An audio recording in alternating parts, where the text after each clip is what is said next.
doing well. Please take a moment, hit that like button and that subscribe button, and let me know how you guys are doing. If there's anything you guys want to talk about, the first 60 minutes, I just hang out, chat about whatever. The second 60 minutes, we have specific topics. Today, the plan was to talk about the Louis Theroux documentary, regarding the manosphere.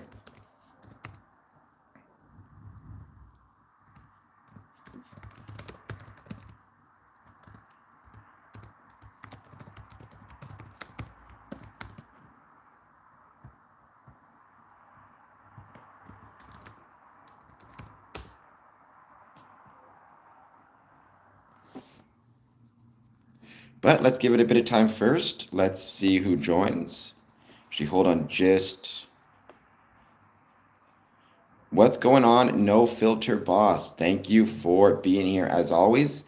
I hope you're doing well. Please take a moment, hit that like button and subscribe button.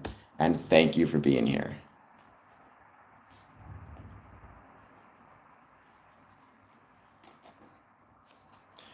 And my thoughts are with everybody at LaGuardia Airport.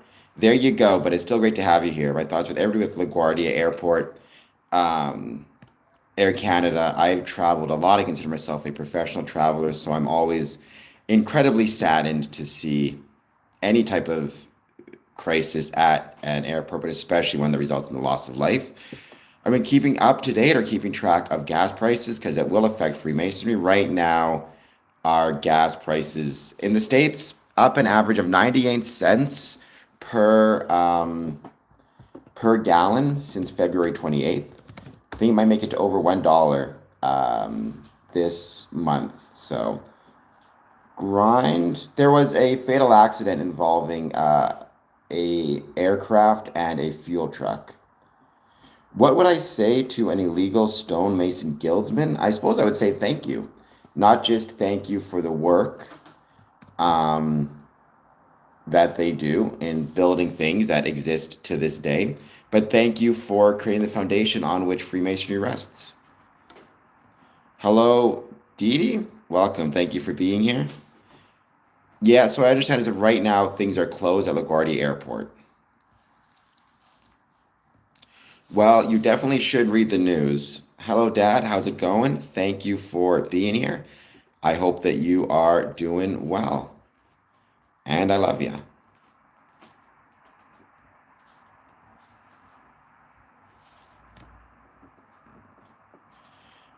It was on the ground. It was in LaGuardia Airport.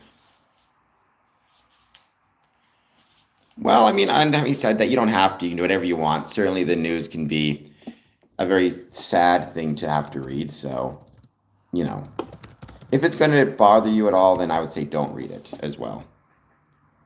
New York.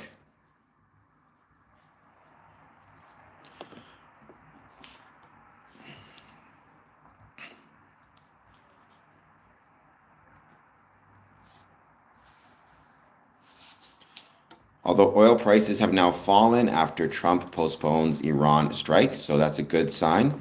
Maybe that means things will be okay. No, it looks like it was just well, at least not directly. It looks like it was just error of some sort. We don't really know what caused it. Although indirectly, you could say that the constant stress of everything we're dealing with, economic stress, political stress, all of which keeps coming through the news, probably is distracting people. It's not helping anybody, that's for sure.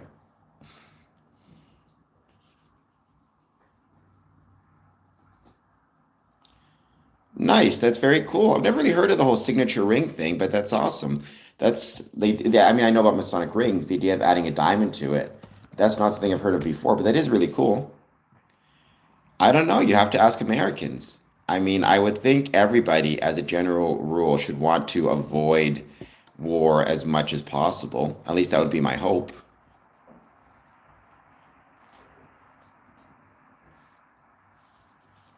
I am Canadian, but even if I was American, I would be one American. You'd have to ask each American. I think in general, one should hope that there will be no war, period, would be what one would hope more so than anything else.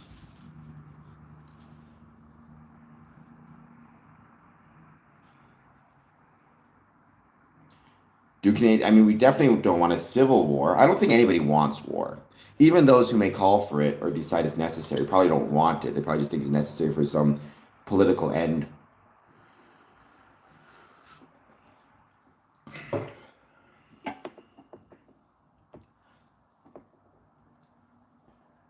Yeah, and I've been on many Air Canada flights over the years, right? So obviously,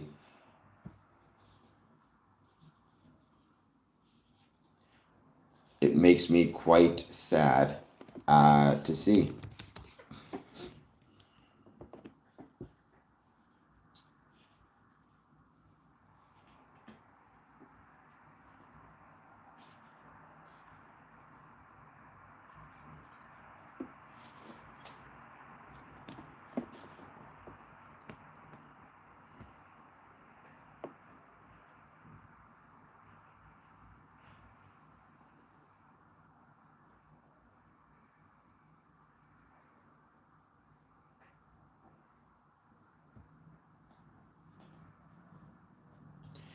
Well, I think politics,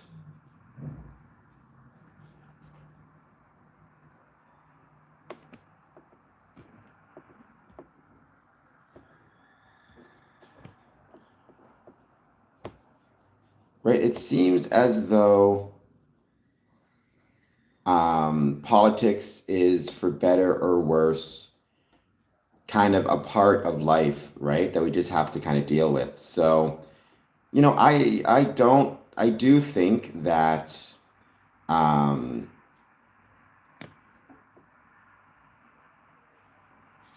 it's just a necessary thing. Um,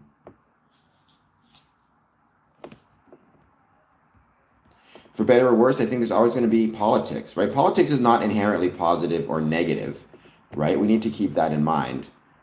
Um, Politics is simply the way that human beings interact with one another and the way they try to achieve ends, hopefully without the use of violence, right? I think when politics fails, violence very often starts. So I think violence is always going to be, unfortunately, a part of this and a part of life. But we can do our best to make sure that we focus on political solutions and not violent solutions, if that makes any sense. So I don't think there can be a world without politics. Friendship can be a type of politics, right? Hello, MD Myth. Afternoon to you as well. Thank you for being here. I hope you are doing well. Well, I try to be down to earth. I try to be positive when I can, or I try to be at least solid when I can. I hope you are doing well, and thank you for being here.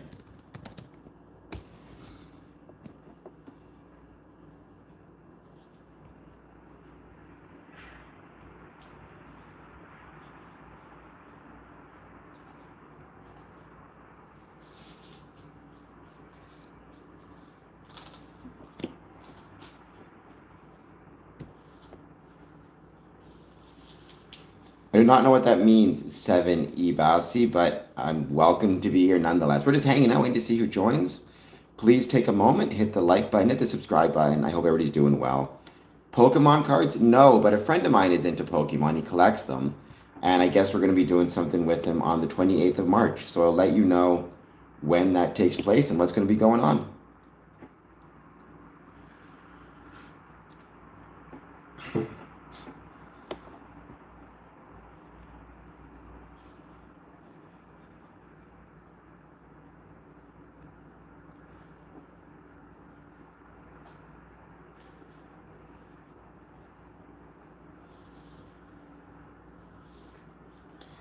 What happens with a guy named Mason Stone applies?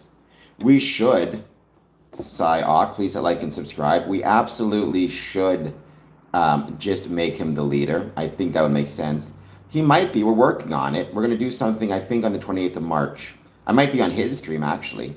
So we're going to see exactly what happens.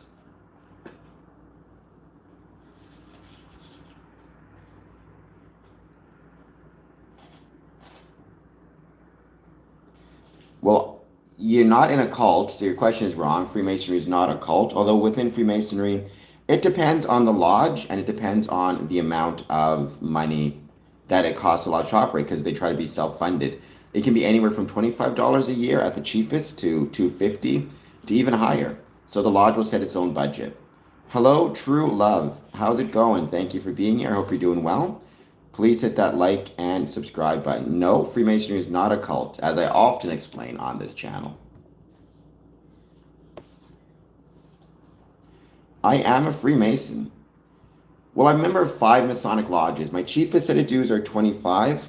My most expensive is $250, and everything else, it's everything in between. So,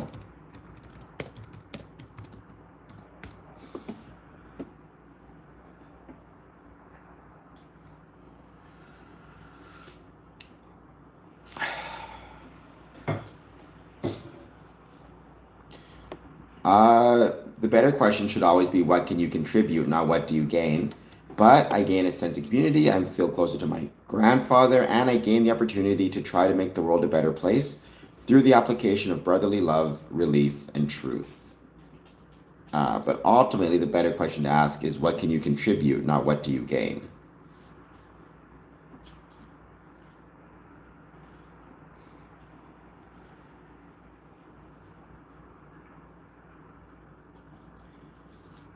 You need to pay? You thought you usually get I thought you usually get a return. Well, I hope you don't have to pay too much. I'll keep my fingers crossed for you. Sure. But that's like saying, can't you, if you're a football player, can't you get the benefits of sport from playing basketball, right? I mean, there's something about Freemasonry that speaks to me in a way that other things don't. So I joined Freemasonry.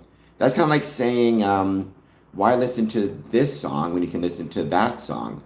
It's like, well, because this is the song I prefer.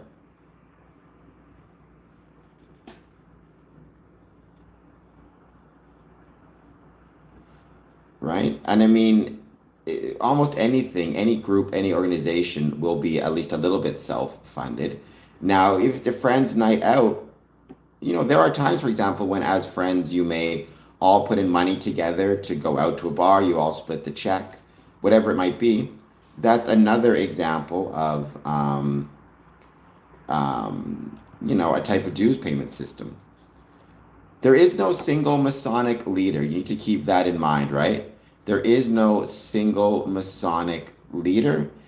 For example, in Ontario, the leader is the Grand Master of the Grand Lodge of Ontario in the province of Canada. He's responsible for Freemasonry within Ontario, but not beyond. One of the biggest misconceptions about Freemasonry is that there is a single leader that is responsible for Freemasonry globally, which is not the case.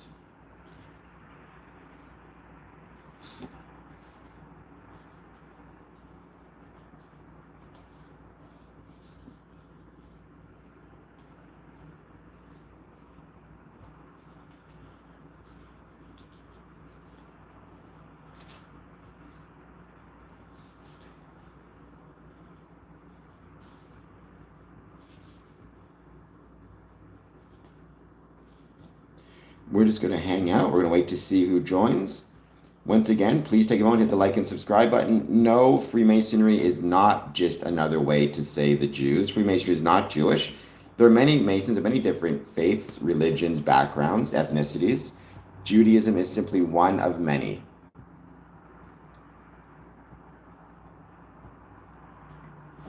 Hello, Travis the Pirate. How's it going? Thank you for being here. Hope you're doing well. Please take a moment, hit that like and subscribe button. If you're new, including Wise Looking Tree, despite the fact that you think Freemasonry is just another way to say the Jews, which it is not.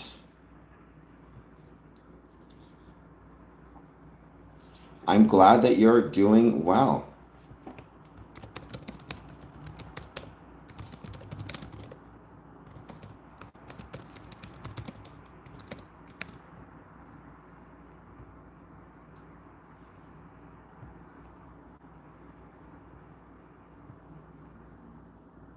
So there is no such thing behind Freemasonry. Like, there's no behind Freemasonry. Freemasonry is just Freemasonry.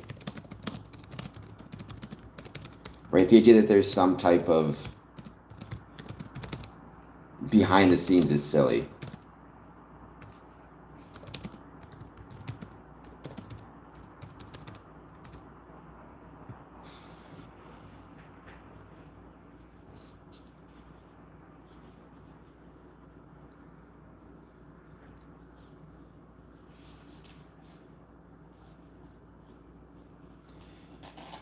One vote for no. There are no strings to pull. What would that look like? All is well take as passed. What would it mean to pull the strings of Freemasonry? Oh, we got some pretty significant anti-Semitism rocking out the channel right now. What does it mean to say even that they dominate all the industries? I've been part of many different organizations, jobs, workplaces. I didn't see Jewish people dominating them. There were Jewish people within them, but there was also Christians, Catholic, Protestant, Muslim people, Hindu, Sikh. I'm not quite sure to what you are referring.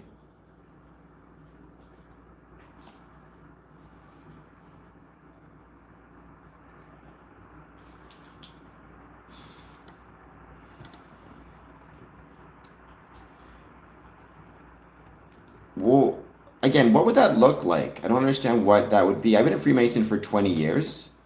Um,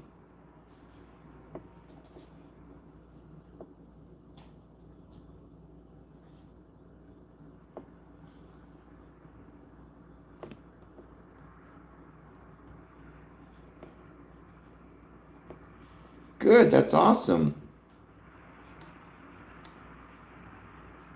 I mean, even there, I don't know what the actual number of Jewish people is within the entertainment industry, but my suspicion is there's probably a lot more of other groups, including Christian or especially Christian.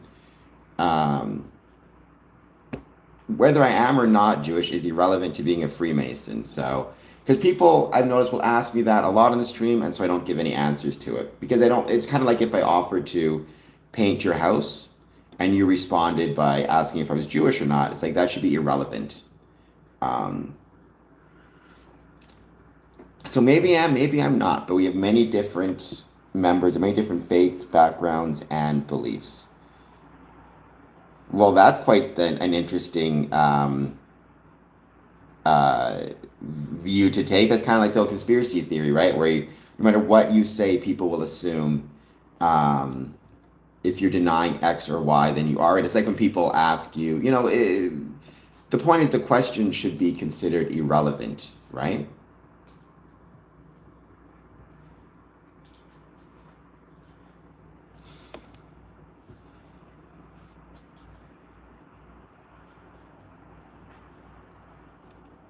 Well, what would that look like, wise looking tree? Like, I don't think you know what you're talking about.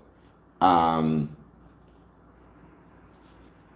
that doesn't make any sense to me. So, to be a leader in a lodge is the worshipful master. What type of power, influence, or control does being the worshipful master of a Masonic lodge get you, as opposed to anything else?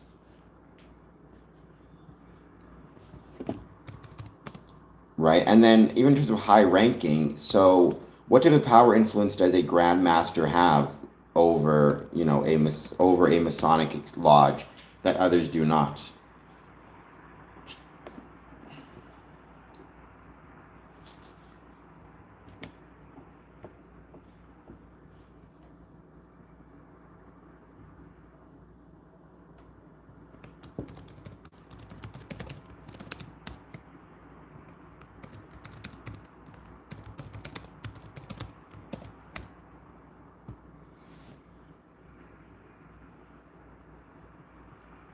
Yeah, that's a very scary thing to have B710X. This idea of the denial is automatic proof of guilt or automatic proof. Maybe they're denying it again because it's an irrelevant question, and answering it will imply legitimacy to the question, right? Which is kind of the way I always point out to it when it comes to this stuff in Freemasonry, right? It's like if the question's irrelevant, then me taking the time to answer it will make it seem as though it's actually a legitimate question,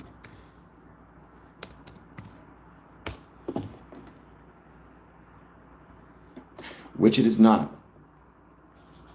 It was the Louis. Louis Theroux. I think I said his name correctly. Louis Theroux uh, special, right? Which talked about the manosphere. I thought it was very fascinating. I watched it. I enjoyed it.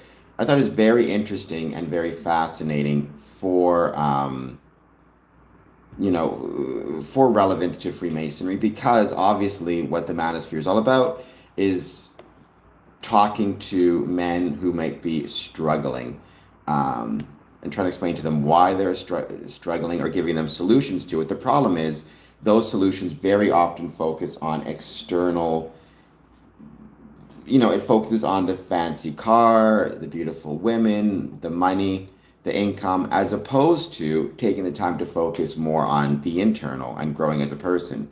But I think when a lot of people feel like they cannot grow internally, they decide to instead focus on what they can get externally, which I think seemed to be the point of the manosphere. No, but the question is, why is it that why is it that Tate got such a significant audience? Now, part of it is Tate knew how to engage with the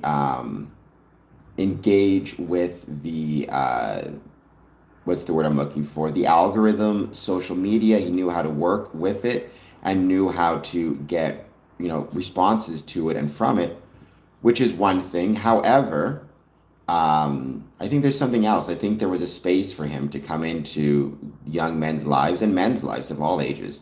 And I think it's worth asking why. And if the decline in Freemasonry, the decline of Freemasonry's relevance, resulted in the potential growth of, the Andrew Tates of the world, gave them the space to prosper.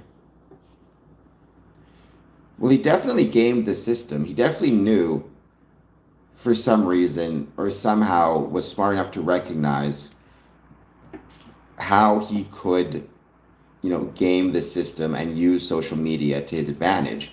That's part of it. And also, he's willing to say things that other people aren't willing to say.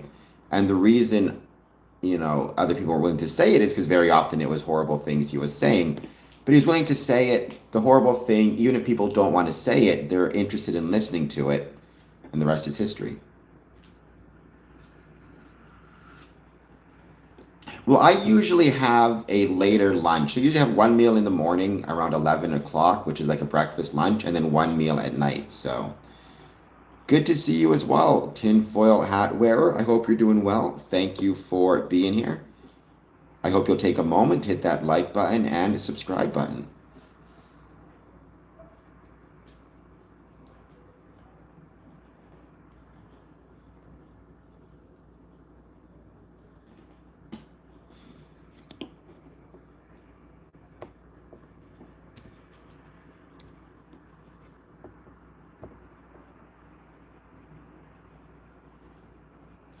Free at point of service. And yeah, that's one of those things. Income tax, for all of its struggles and all of its challenges, is absolutely an incredibly beneficial thing, because it goes into helping others, right? And supporting the system as a whole.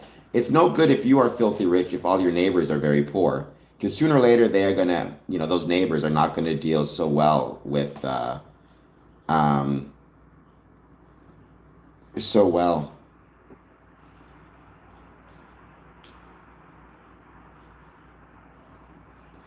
Well, B7, if you want to help me get that 100 live, share this stream, hit some likes, hit some subscribes, hit some comments, all that good stuff. Well, welcome. Whether you're Jewish or not, everybody's welcome on my channel, in the same way that everybody is welcome to be part of Freemasonry, regardless of one's ethnicity, race, religion. How do I feel about compelled membership disclosure? That's a very, that's one of those complicated questions, right? Because disclosure to whom, compelled by whom? I would never agree, for example, that if you're a Mason, you need to let the public know that you're a Freemason.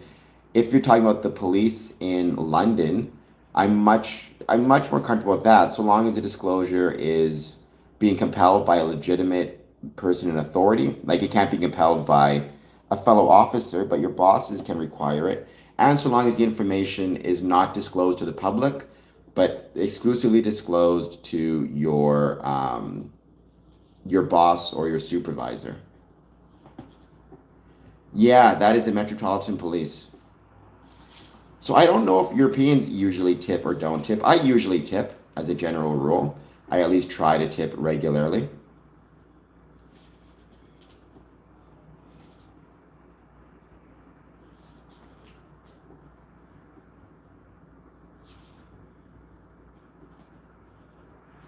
But yeah, the Metropolitan Police Force, the United Grand Lodge of England did fight against it.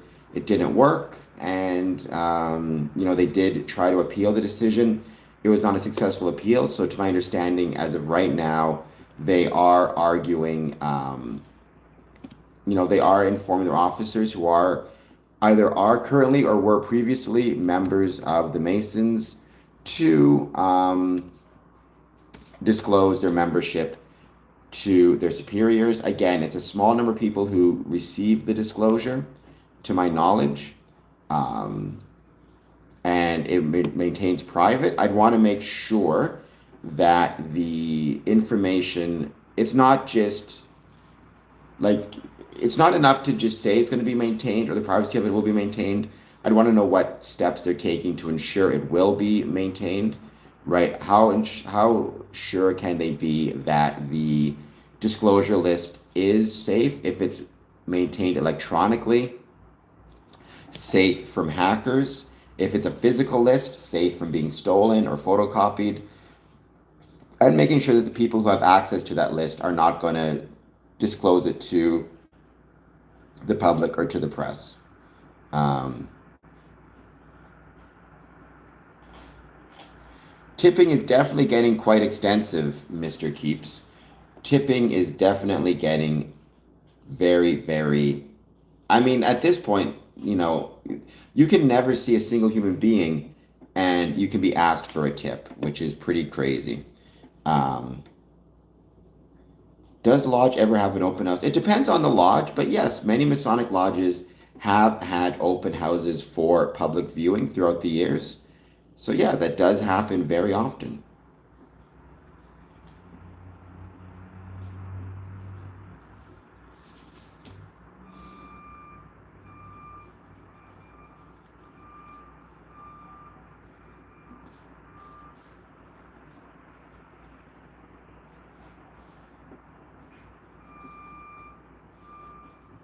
I actually organized a few. I think they're great. They are very valuable and useful parts of they're great ways to bring the public in, to help the public learn more about what Freemasonry is. And our buildings very often are incredibly beautiful. So I'm grateful for the opportunity to show off our buildings.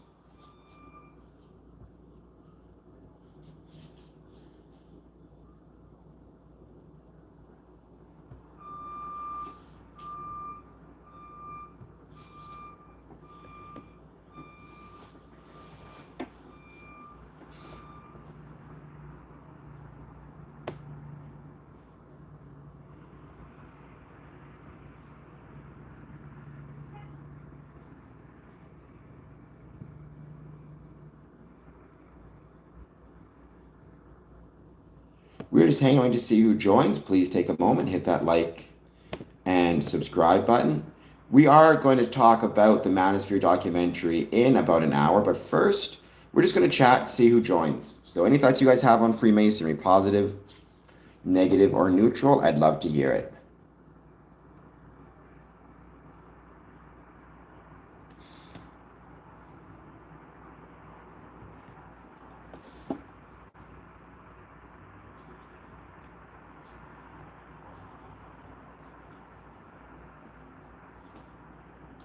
And I hope everybody is doing well. By the way, I've been paying attention to the cost of gas prices. We are currently at 90,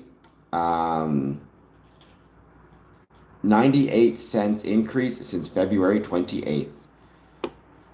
Well, that's a weird way to put it, David Thompson. I'm not sure what you mean by escape religion. I mean, Freemasonry, you should not be trying to escape religion or religious beliefs. That's really not the point of it.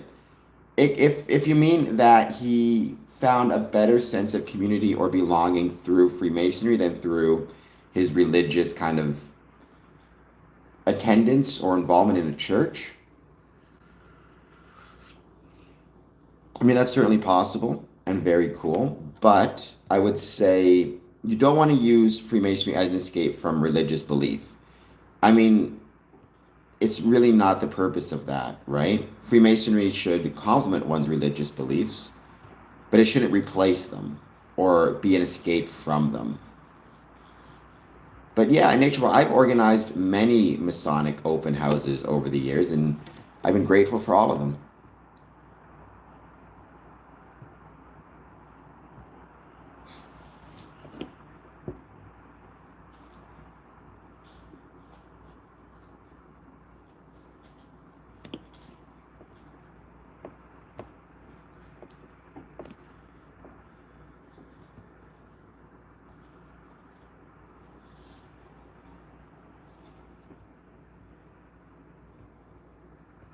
We're just going to keep hanging out, wait to see who joins. Once again, I'll start on the main subject in the next, after the first 60 minutes.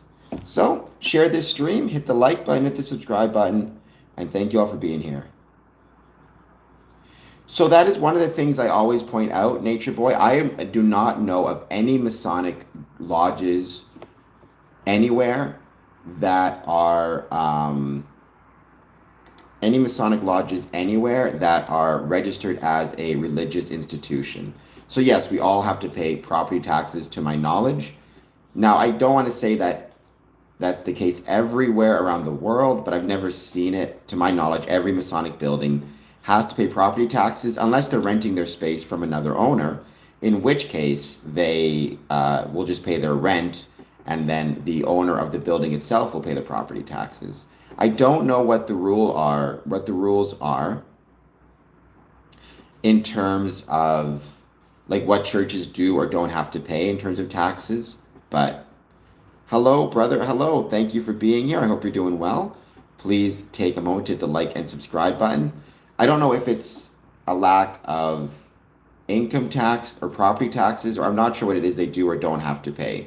But Freemasonry is, like I said, to my knowledge, in no location is it considered to be a religion for taxation purposes. Plus, it's just not a religion at all for any purposes. We got 16 votes thus far. Oops.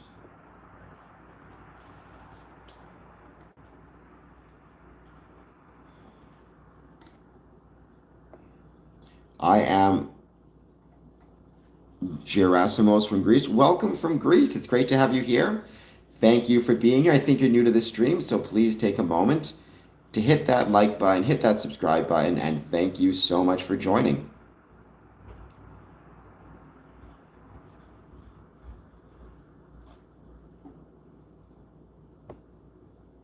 How is your day treating you?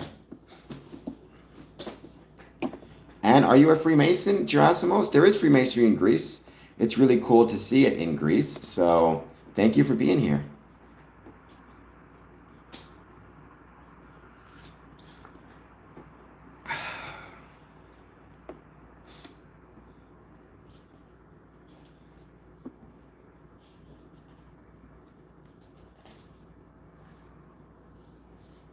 And we're just going to keep hanging out, waiting to see who joins.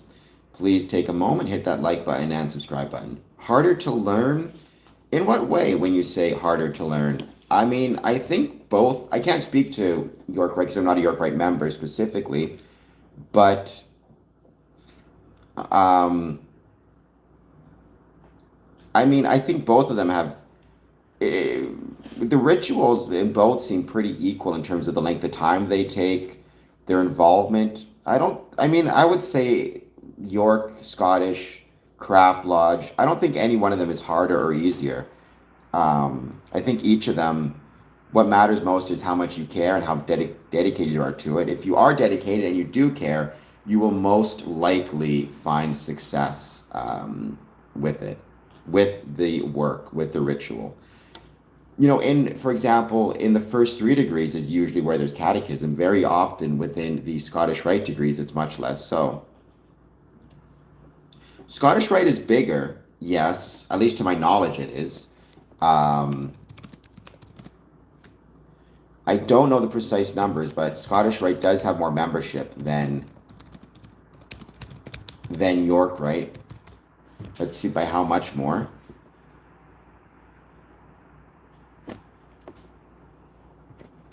See if I can find the exact number. I'm curious if I can find something online about that. So, according to AI, and you should take this with a grain of salt, the Scottish Rite has a significantly higher membership in the USA compared to York Rite, with an estimated 550 to 625,000 members across 2 jurisdictions, southern and northern.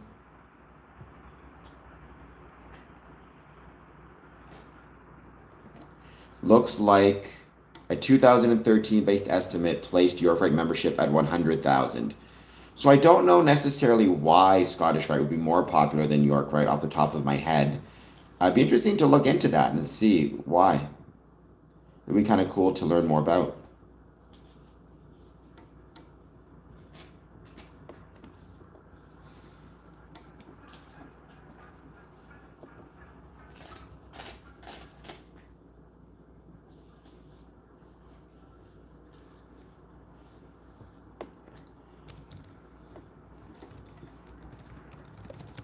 Scottish Rite is very often considered, it's called like the University of Freemasonry, interestingly enough. Very often it does feel that way. So it feels kind of more like a university course where you're learning more about some of the symbolism of the craft. Whereas York Rite, to me, always felt more aligned with almost military-ish culture and Christian culture. The Knights Templars, for example. However, as we pointed out on the stream before, Mr. Keeps pointed out on the stream before, in many cases, you run into something where, you run into a situation where the 4th degree in York Rite was very often considered to be, I think it was the Mark Master Mason, if I recall correctly, or Perfect Master. I'm trying to think of the name of it now. Very often considered to be the true 3rd degree or the true completion of the 3rd degree. That was the big fight between the ancient and the moderns back in the day, right? The reason why Scottish Rite, or the moderns and the ancients ended up unifying and forming the United Grand Lodge of England was a compromise, and one of the big compromises had to do with the 4th degree, keeping it separate and turning it into the York Rite, as opposed to making it part of Craft Lodge and part of the 3rd degree.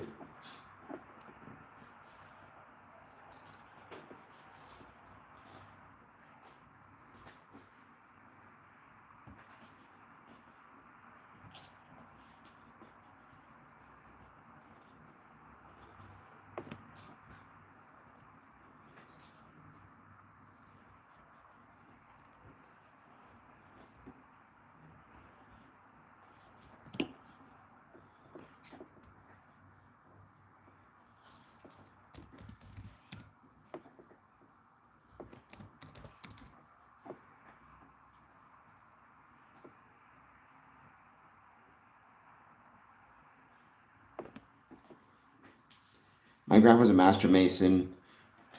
That is true. Welcome, Elizabeth. I think you're new to the stream. If you are, please hit like and subscribe. My grandfather on both my mom's side and my dad's side was a Freemason, or were Freemasons, as is my father. I do have one uncle who's a Freemason. In terms of the founding fathers, if I recall the number correctly, 13 of the 39 signers of the Declaration of Independence were Freemasons, which is about 33%.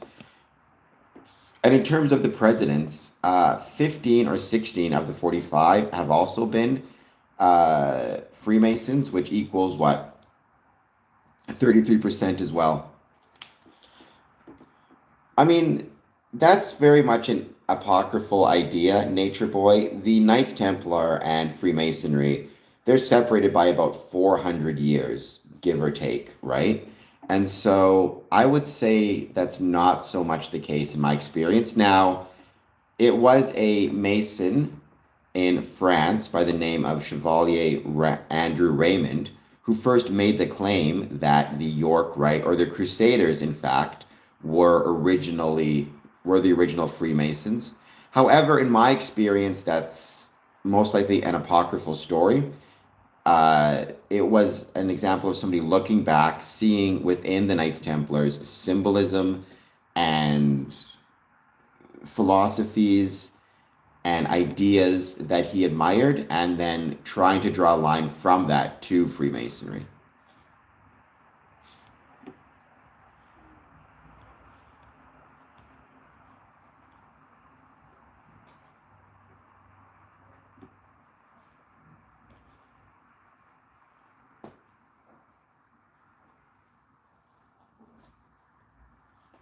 But that came from the initial. I mean, the third degree itself is newish to Freemasonry, right? It formed after Freemasonry was already formed. So the point is, these things are always changing. They're always developing. They're always growing. Um, they're always developing. They're always changing, and as a consequence of that, um, it's very hard to say, to give specific, definite ideas about where Freemasonry came from, where the rituals came from, because they borrow from so many different things. They definitely borrow from the Knights Templar mythology, certainly in the York Rite, but they also borrow from Egyptian mysticism and Stoicism, Stoic philosophy, Enlightenment philosophy, Christianity, Judaism. Lots of wisdom. Certainly, we build in a metaphorical sense, maybe not so much in a literal sense, but definitely in a metaphorical sense. Um,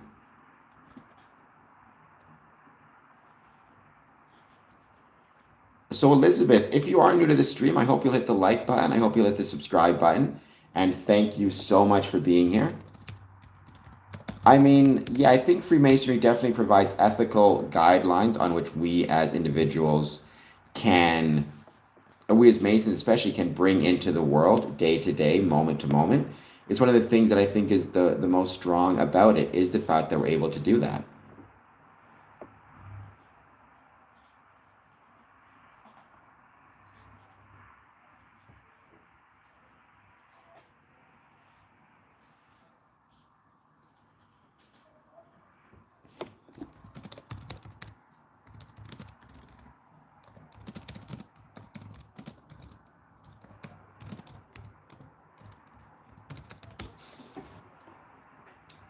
Thank you. I mean, that's interesting. So I always used to think that wasn't the case, Elizabeth.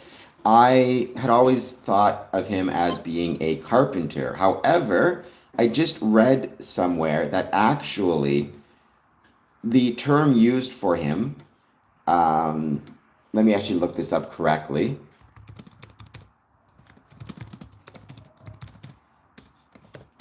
Let me see if I can find this. Um, so the term used in Mark 6:3 and Matthew 13:55 is tekton, which translates as builder, craftsman, or artisan. Um, in rural Galilee, this often implied a general builder working with wood, stone, and even mud brick. Trees were scarce in Galilee while stone was abundant. Therefore, most building construction and repair involved stone, not wood. So apparently, Jesus may have actually been a stonemason and not just a carpenter, or not exclusively a carpenter, which I had no idea. So that's something really cool. It's fun to learn new things. I do not own a firearm. I do not know who Roberto Calvi is.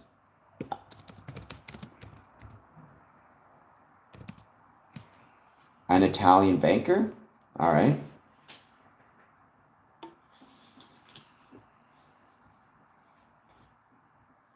Well, according to BBC, His death involved the Mafia, Freemasonry, and the Vatican.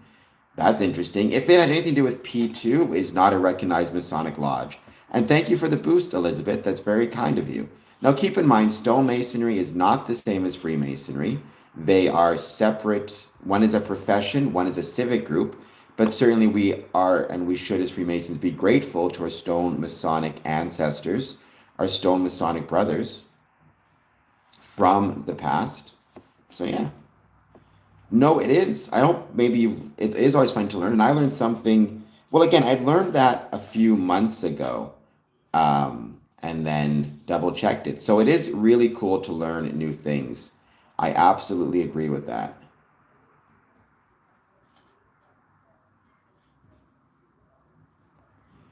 What is something you would like to learn about Freemasonry? Maybe I can help you. And if not, at the very least, what I can do is make sure that I can look it up for you and maybe find out later.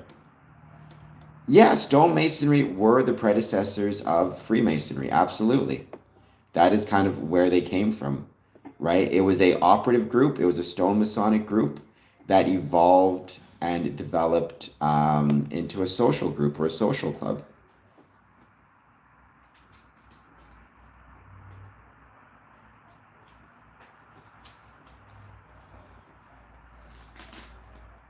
No, Jesus was a tecton, which meant a craftsman, including someone who worked with stone. Queen Isabella, the Catholic, is the true. I highly doubt that, D'Lo Brown. That is not. That sounds highly doubtful. I mean, in terms of the Catholic faith, the power would reside within the Pope, correct? And in America, I'm not sure if there is a single cardinal who's responsible for Catholicism in America who responds to the Pope or answers to the Pope. I would need to look up way more about um, the power structure or the hierarchy of the Catholic Church. JOM, your mom was an Eastern Star, I believe is what you mean by that. Eastern Star is a very valuable and very important part of Freemasonry.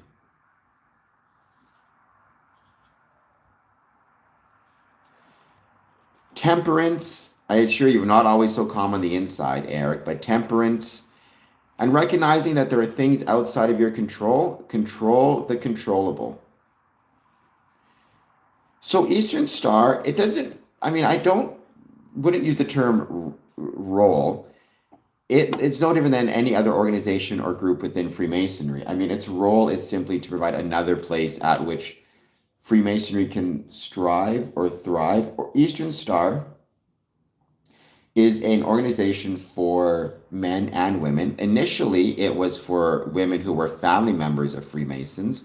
So the wife, the mother, the daughter, the sister of a Freemason. It then has pretty much expanded to my knowledge now, so you don't necessarily have to have that family connection in many cases. It was basically started as a way to allow, especially the women who are family members of Freemasons, to be involved in the craft. It was founded in 1850 by Rob, let me just double check, Rob Morris, I believe. Yes, founded in 1850 by Rob Morris. It was founded in Missouri, if I recall correctly. And yeah, it's basically meant as, in the same way you have Scottish Rite, you have York Rite, you have Craft Lodge, you have the Shrine. All of these things are meant to provide additional outlets by which individuals can practice Freemasonry and engage with Freemasonry. Eastern Star was another organization that had the same purpose, to allow, in this case, women to take part within Freemasonry. No, they do not use satanic symbols. The star is meant to represent 5 women and 5 virtues. I always forget the women off the top of my head. Martha is one, Esther is another. Hold on just one sec. Let me look up the 5 women the Eastern Star is meant to represent. Martha, Esther, here it is. Ada, Ruth, Esther, Martha, and Electa. And their specific virtues are fidelity, constancy, loyalty, faith, and love. I am not a Grand Master. I am a worshipful master. Hello, Mr. Pallet. Please hit like and subscribe. Um, multiple parishes from dioceses, multiple dioceses from an archdiocese controlled by an archbishop. So highest is archbishop with archdiocese. Okay, multiple archbishops in both the States and Canada. Okay, and then they all, I assume, are answerable to the Pope or to the Vatican, would be my assumption.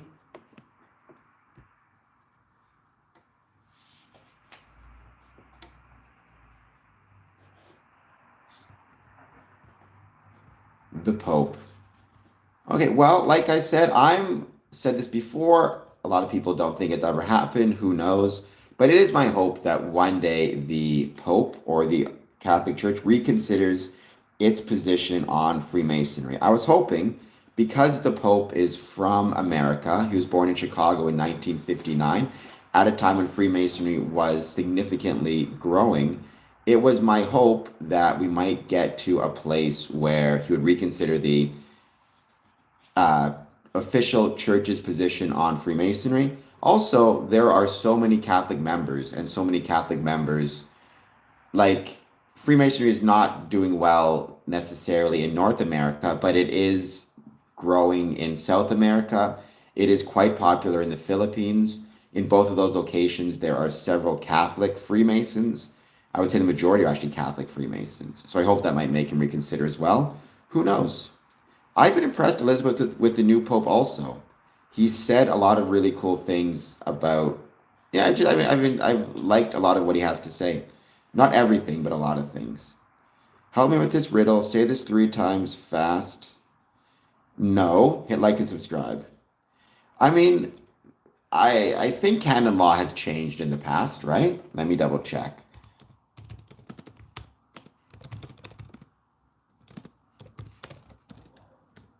Like once wasn't it canon law that you couldn't eat meat on a Friday? They do have Knights of Columbus. Um, right? They do have Knights of Columbus, and it's a wonderful organization, a valuable part of communities. They do a lot of great charity work. So I guess there have been significant changes to Catholic Church's Code of Canon Law, particularly under Pope Francis, expanding the roles of women and lay people. The most comprehensive overhaul in recent years was the 2021 revision of Book 6, which governs sanctions and penal procedures. Again, I'm not an expert by any means on this, so in 2021, Pope Francis changed canon law to formally allow women to be installed as lectors and acolytes, roles that were previously reserved to men.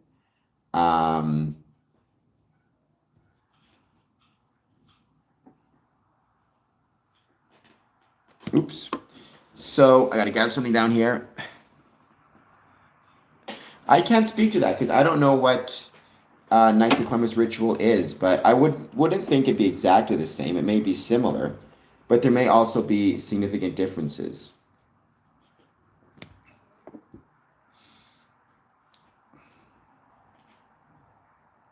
Right? I couldn't speak to the type of rituals that the Knights of Columbus have. The Pope reckons they're Christians, but you aren't. Well, we're not. There are many Christian Freemasons. There are also many, like both Protestant and Catholic. There are many Hindu, Sikh, Muslim, Jewish. There are many Masons of many different faiths. Being a Mason is not something that should impact one's faith in the sense that it maybe make it stronger in some ways, but it's no different than being part of your aunt's knitting circle, right? It's not a matter. It's in some ways maybe complement to your faith, or at least is separate from your faith.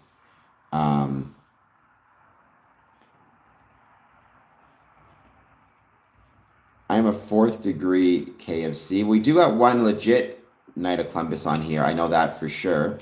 So I cannot speak to Knight of Columbus rituals. I couldn't really speak to Masonic rituals other than to say what I always say, which is I don't give specifics, but there is nothing within any Masonic ritual that is illegal, immoral, or against one's civic, religious, or familial responsibilities. And in my experience, the Catholic Church has changed, at least based on what I know about it. The Catholic Church has changed many times in the past. Who knows? Maybe it will change again as it relates to Freemasonry. The one constant in life is things change. So,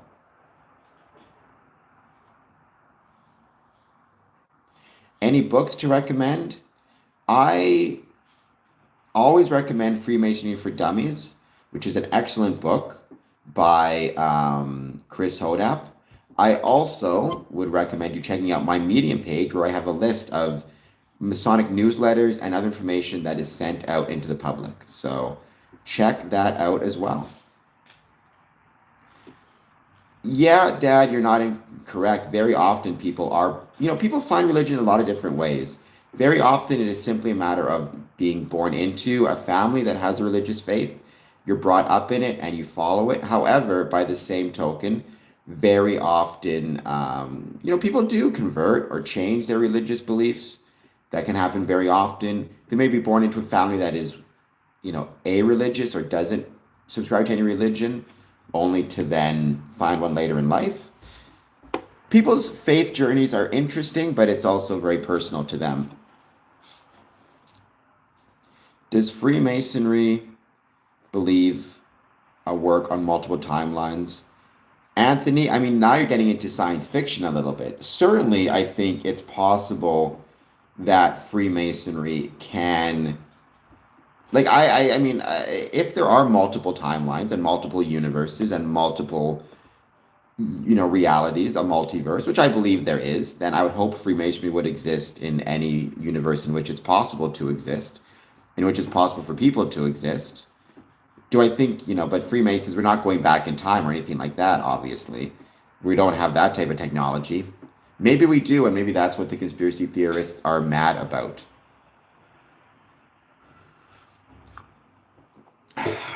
Check out Anthony RV Primer. It's an incredible movie.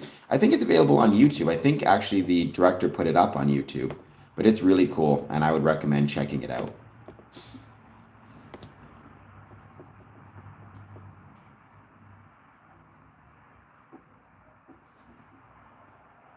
That being said, they brought you old ways of KFC. I mean, again, maybe it is dying out.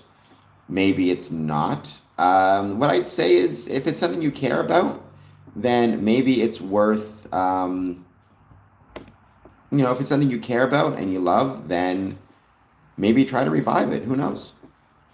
JOM, I think you're referring to Eastern Star. I've never heard anybody describe it as Daughter of the Star before, but I haven't gone to a lot of Eastern Star meetings, in fairness. If you want to be an Eastern Star, find your local area, your local chapter, and apply. Again, in my experience, thank you, Elizabeth. In my experience, they are no longer really enforcing the idea that you need to be related to a Mason to join.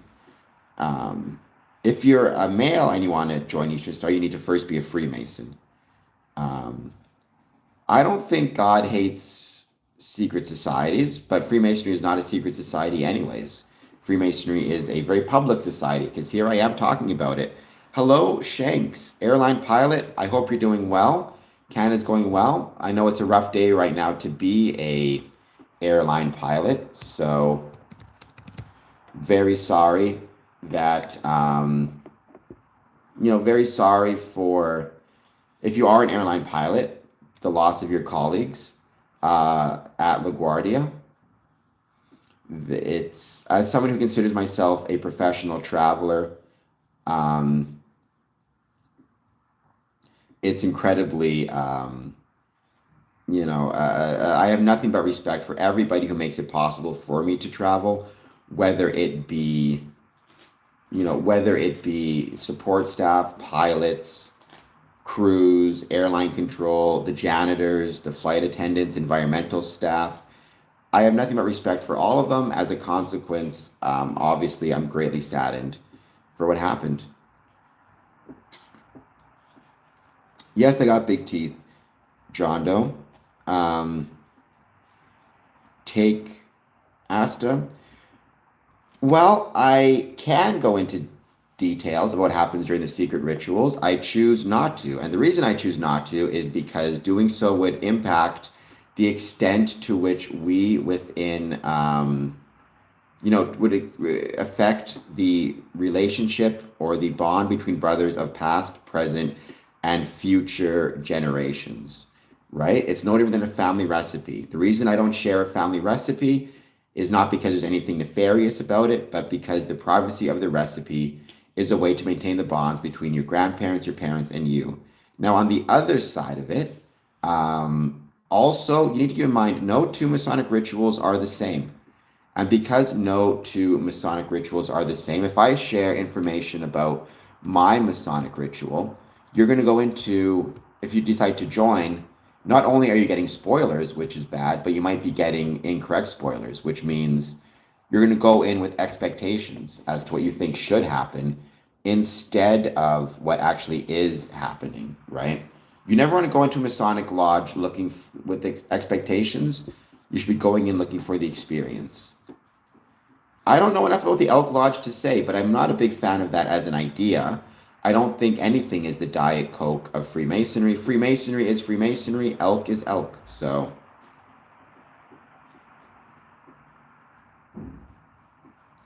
well, thank you, JOM. I appreciate that. Please hit like and subscribe if you're new to the stream. Any more thoughts you guys have on Freemasonry? Let me know. I got a big forehead. Please hit like and subscribe. In terms of the Louis Theroux documentary, 91% is at no, 9% is at yes. So way more no's than yeses. It is, to my knowledge, on the Netflix. Might be on some other spots as well, but...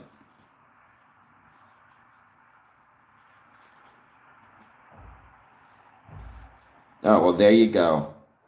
I'm sure I have terrible smelling breath.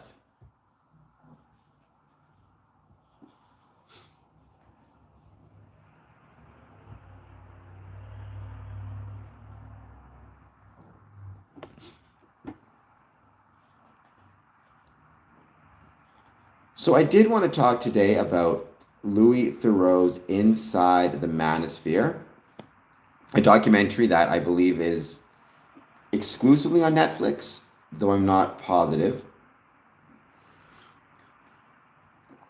I watched it. I thought it was very interesting. I do think that in some ways we in Freemasonry need to take some responsibility for the rise of the manosphere. I think as Freemasonry has declined in relevance, and that decline is not simply about Freemasonry, it's also about Eastern Star, it's also about the decline in DMOLA, which is for young men, young boys, all of which has opened up a space for influencers, for manosphere influencers to come in and speak to men who may be struggling to find support, maybe struggling to find hope, maybe struggling to find a sense of community.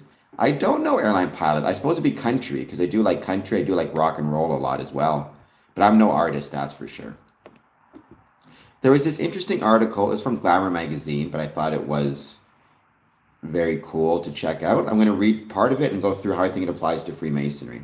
Louis Theroux is back with his documentary take on the growing conversation around a community and concept you may have heard of, the manosphere. So, in short, the documentary is a lot. It involves watching Thoreau meet and observe the lives and philosophies of numerous male influencers and entrepreneurs who embody the manosphere, a space on the internet that is reportedly radicalizing men into buying a toxic form of masculinity that is harmful to all. After the cultural impact of adolescence, which explored the ways, which by the way is another thing worth exploring within Freemasonry, which explored the ways in which young boys are being radicalized into misogynistic violence against women online, and the popularity of influencers such as Andrew Tate, this documentary could not be more compelling or truthfully frightening. I don't know if I found the documentary frightening, but then again, if I'm looking at it from a different perspective, certainly if I'm a woman watching it, I may get more concerned. So far, so controversial, and after all, Thoreau is no stranger to controversy. Just recently, he has received criticism for his BBC documentary following violent ultra-Zionist settlers in Israel, and others have argued he didn't press musician Bobby Villain further in an interview with him after Villain called for the death of every single IDF soldier. Now he turns his analysis to the manosphere. Here are some of the documentaries or some of the disturbing takeaways from the documentary.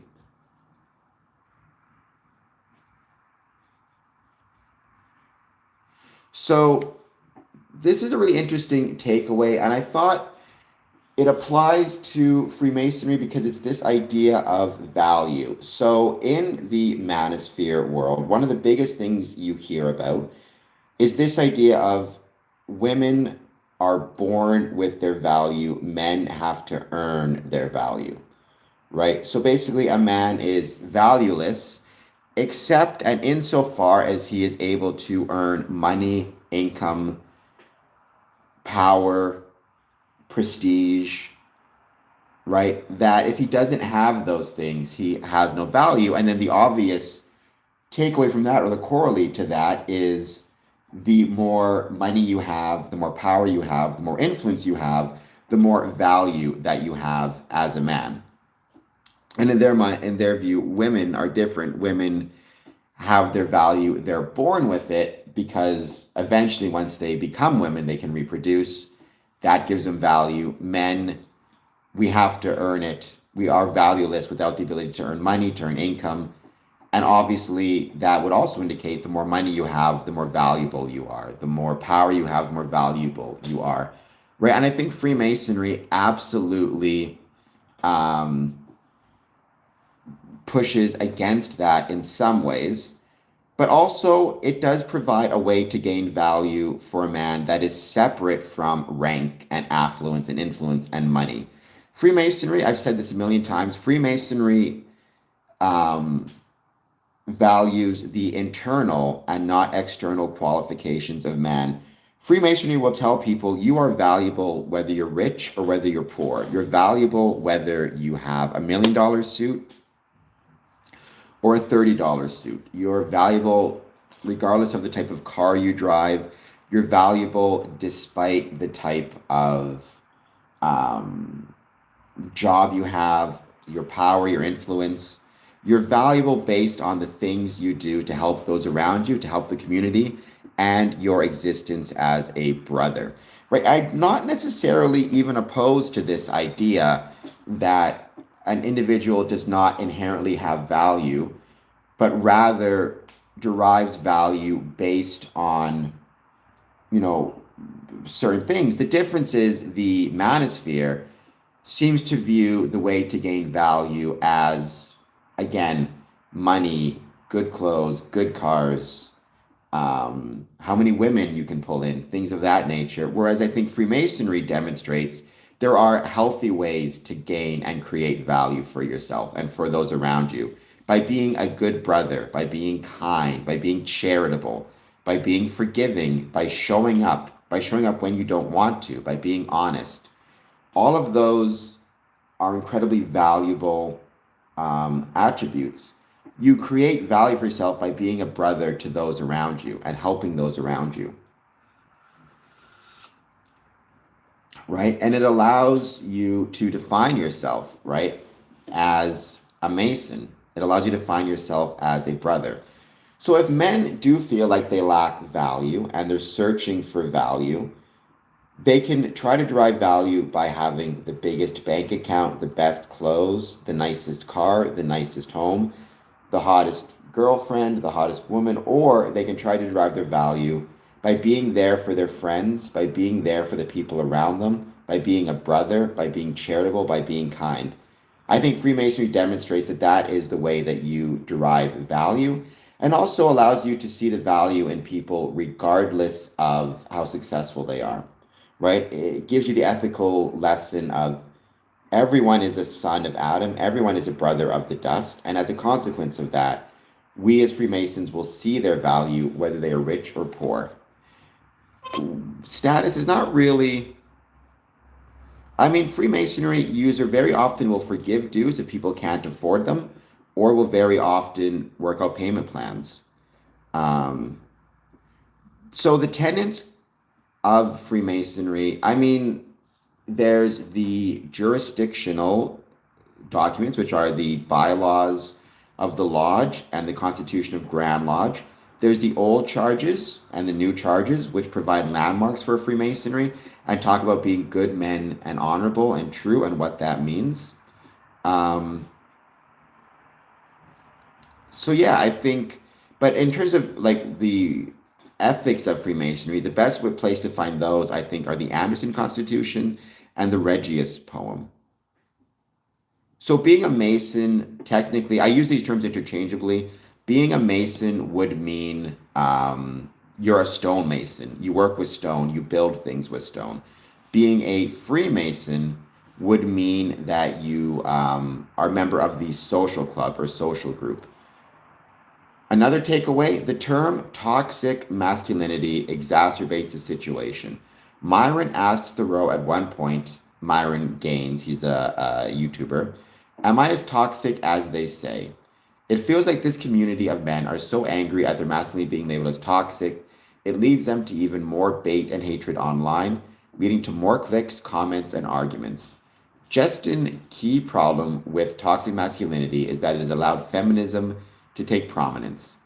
It feels like a huge part of the manosphere popularity is providing a space for men to vent their anger at being called toxic instead of analyzing why that might be and buying into sensationalist content that influencers create in response.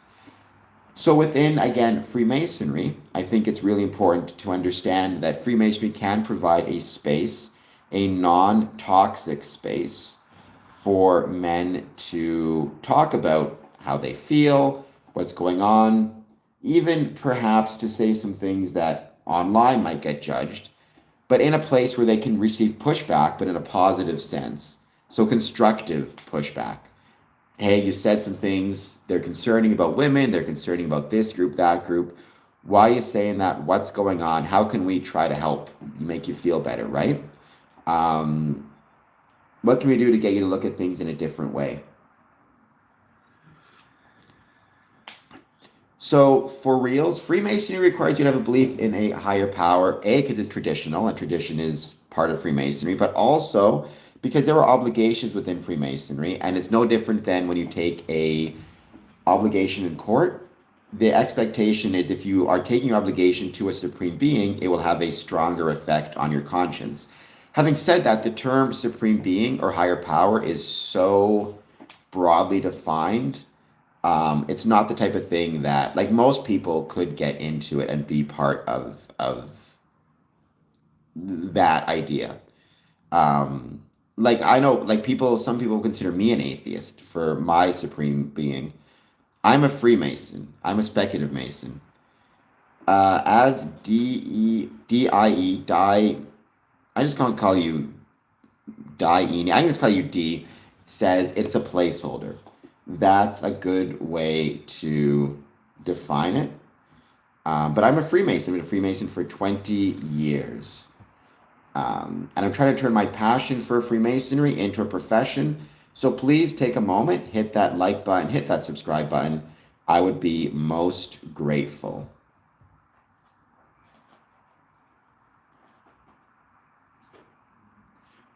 The other takeaway, capitalism is at the center of the manosphere.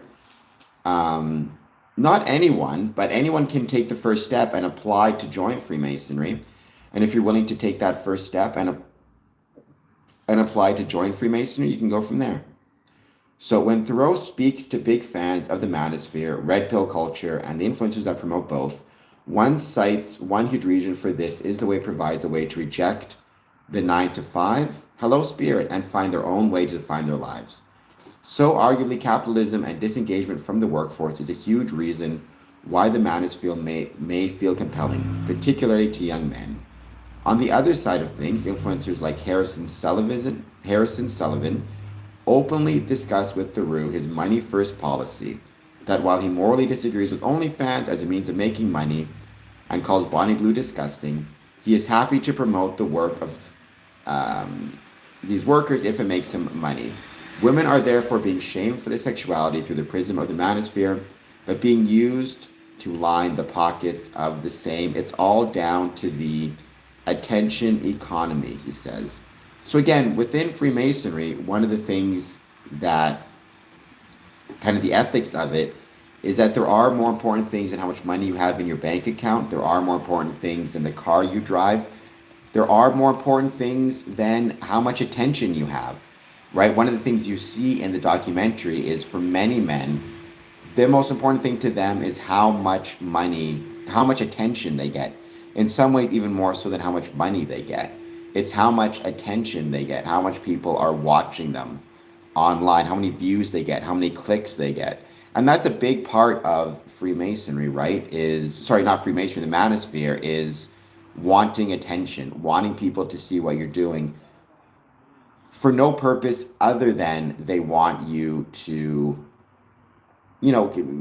give them attention. It validates them, makes them feel good, and helps them earn money. Freemasonry is not about getting attention for oneself. In many ways, it's not even about getting attention for the organization in which one operates. Freemasonry is about doing good things, trying to be a better person, trying to grow the world in which you live for or make the community better or build better things, metaphorically, because you care about your community, you care about the world in which you operate, right? It reminds people and brethren there are more important things than attention. And sometimes doing anything you can to get attention, it's that old, I think it's a biblical quote, right? What good is it to profit the world if you lose your soul? What good is it to have 1 million people following you if you're doing immoral things to get those people following you? How many meetings are there per week? It depends on how active you are.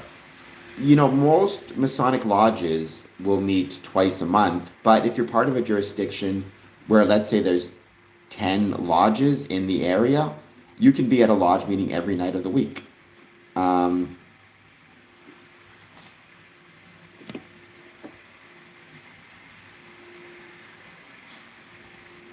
Does one have to convert to a certain religion to be able to join Freemasonry? Hello, Gilman. Please like and subscribe. I like to have radical ideas. No, airline pilot, you do not. There are many men of many different faiths, backgrounds, and beliefs who are religious, who have a particular religion. You do not have to convert. Freemasonry does not discriminate based on one's religious beliefs. So, the 47 problem of Euclid, it's a very important problem, very important idea within Freemasonry. It exists in North America on our past masters jewel. It's an example of the rational nature of the universe. Yes, I got a huge forehead. Please hit like and subscribe. I would be grateful. Got a meeting and dinner Wednesday. That's awesome.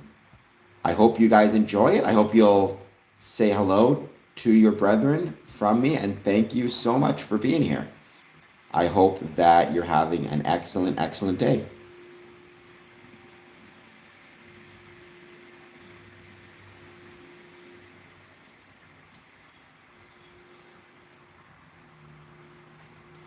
I mean, smoky choice. I don't know if I would say Masons believe in spirituality. Some Masons may. I don't think I would call myself spiritual necessarily, but some may. I mean, it depends how you define spirituality, right? Because there are some people who find spirituality in listening to music. There are some people who find spirituality in their favorite songs, right? I've known many Christian Freemasons. I've known many Catholic Freemasons.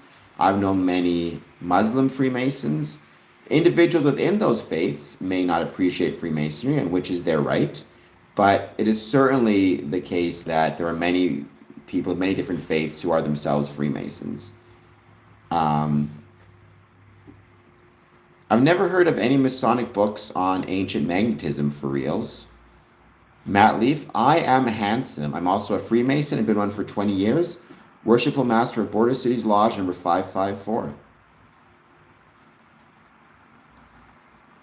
I mean, religious people generally have strong beliefs. That is absolutely the case. Here's another article by BBC. What does it mean to be a man? That's a question explored in Louis Theroux's latest documentary, Inside the Manosphere. That's a question I think Freemasonry explores as well. What does it mean to be a man? Um, I mean, what is my personal expression of Freemasonry? It depends on the circumstance. I mean, it's not about doing things differently precisely, but the ethical lessons within Freemasonry can encourage me to do the right thing. You can derive those lessons from outside of Freemasonry, though.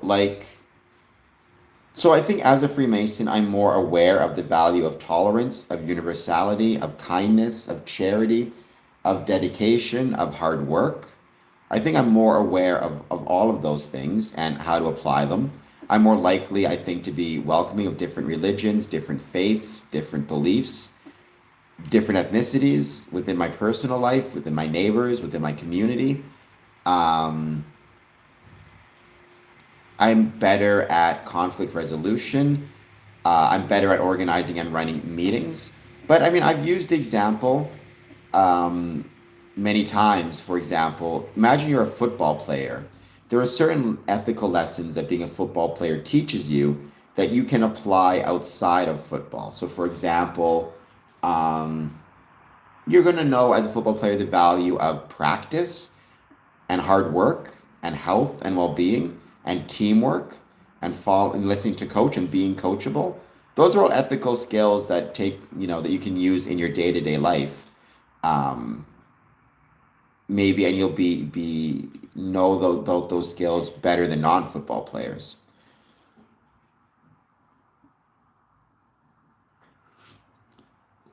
I know you don't need to be a Freemason to be open-minded or search for the truth. It is one thing you can do, but it is not the exclusive way to be open-minded. It is not the exclusive way to search for the truth. It's simply one way of many.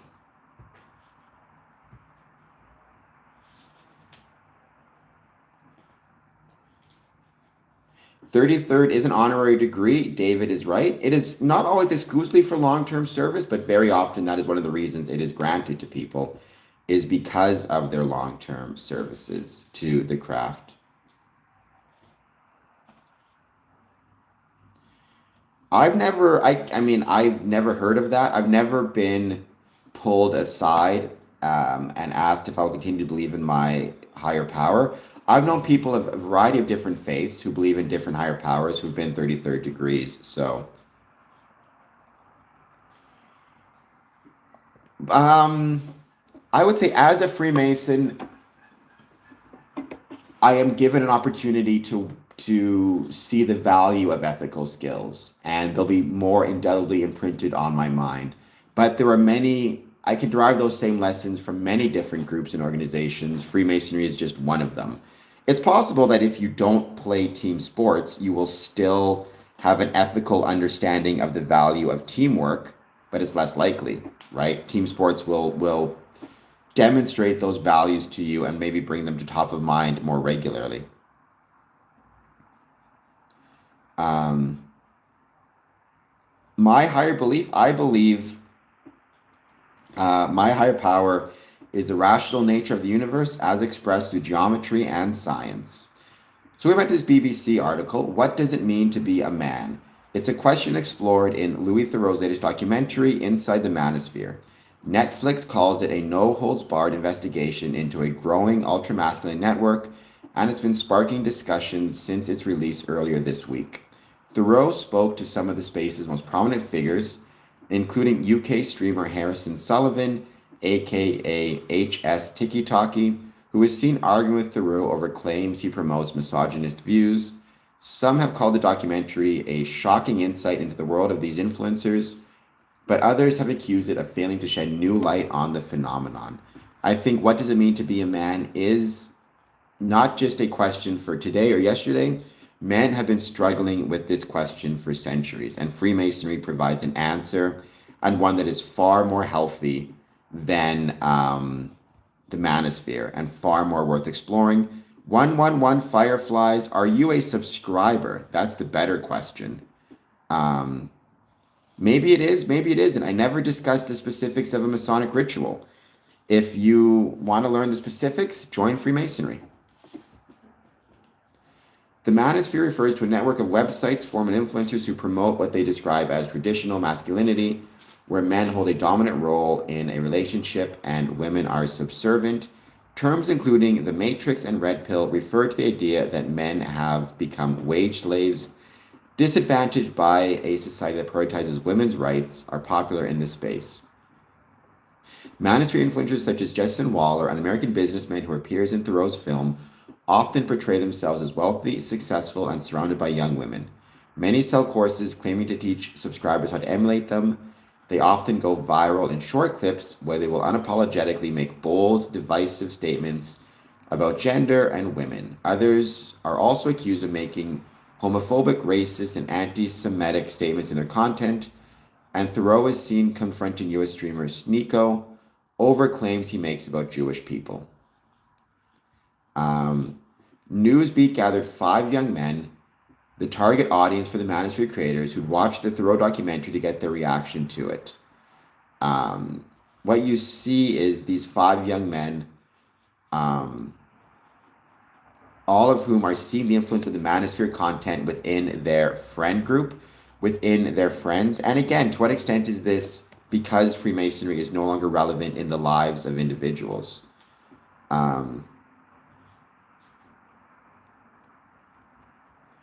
Right? As one commentator says about the Manosphere, he feels young men are being drawn into the space, are looking for guidance, and are often finding it in these places. Looking for guidance and often finding it in the Manosphere. So then, do we as Freemasons need to be providing guidance? And he says they need to be listened to. In his view, the current job market and years of underinvestment in the arts and services, such as support and community for young people, have helped drive people online. If people don't have an opportunity, if people don't have a way to earn a living, if people don't have a way to grow in this country, they'll always resort to the same kind of demons and same kind of enemies. And those ones are immigrants and the disenfranchised, essentially. One of Newsbeat's panelists, Anakin Lee 22, says he can understand why Manosphere message resonates with young men. The forensic science graduate says he's been struggling to find a new job for about 6 months. There's so many people in your position. They're vulnerable. They've dedicated a lot of time to education, and now they feel they can't get a job. He agrees that influencers promising a shortcut to success and a way to get out of the matrix can seem appealing to people who think they've got no choice. Thoreau's documentary has been criticized for featuring few female voices, but many women's groups have said the documentary is uncomfortable, yet absolutely essential viewing.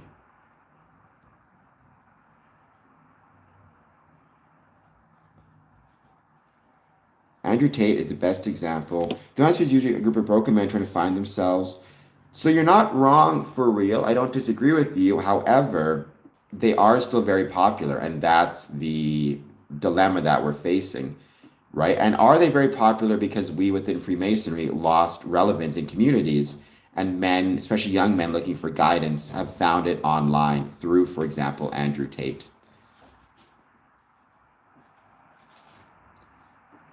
A man without purpose seeks pleasure. That's a very good point as well. So then can we in Freemasonry try to provide a purpose for men? If you don't give the young men a place in the village, they will burn it down to feel the warmth. That is very true as well. He is, but he's incredibly popular, and that's the danger, right? Hello, Apple Tree. Hello, Rainy. Welcome, everybody. If you've not done so yet, please hit like. Please hit subscribe.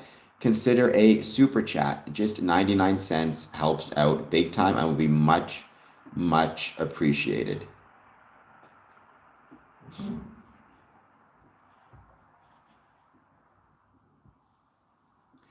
This nonsense is me talking about Freemasonry. In this case, I was talking about the Louis Theroux documentary on the manosphere, and I was talking about why the decline in civic engagement, which has been talked about since the 90s, the lack of a third space, is giving space for things such as and things including the manosphere.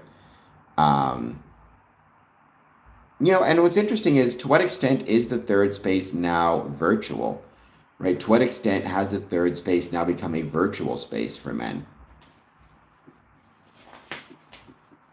Yeah, but I don't think the contradictions matter so much, right? In some ways, I think people like the contradictions.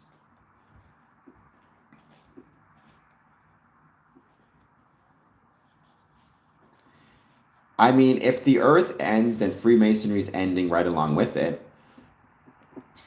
right? I mean, I don't know. I don't know what else could take place. If the earth ends, then we within Freemasonry are going to be ending along with it. So there is no plan. I suppose I think within Freemasonry, there's absolutely a possibility that we can make the world a better place and maybe help reduce the possibility of the world ending. At least I would hope.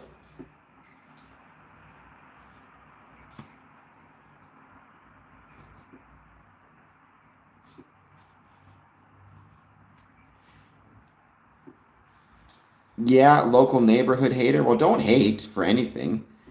Um, Try not to hate the neighborhood. Having said that, I hope you're doing well. Thank you for being here, local neighborhood. I hope you don't hate hitting the like button and the subscribe button. I would be much obliged.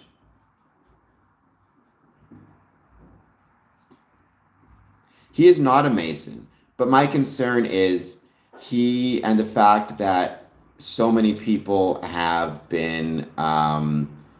He's one of those people who, because Masonry has less relevance in the world, and because Freemasonry has less relevance in the Western world, Andrew Tate is filling that space and giving men very bad advice on how to be relevant, how to find value, how to be valuable, instead of civic engagement through things like Freemasonry, the Elks, the Moose, Knights of Columbus.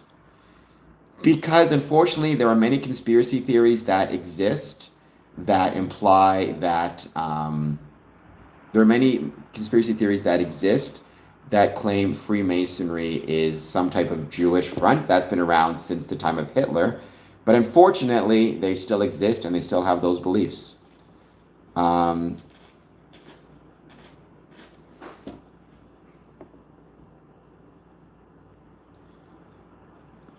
I mean, that's probably true. So let's try to make sure every human doesn't die. Let's try to make sure the world doesn't end.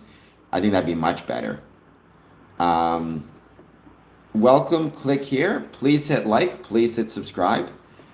I think the ultimate kind of takeaway from the Louis Theroux documentary, I know it sounds a little bit trite, but it's true. Men are searching for value, men are seeking value, and men are struggling to find that value.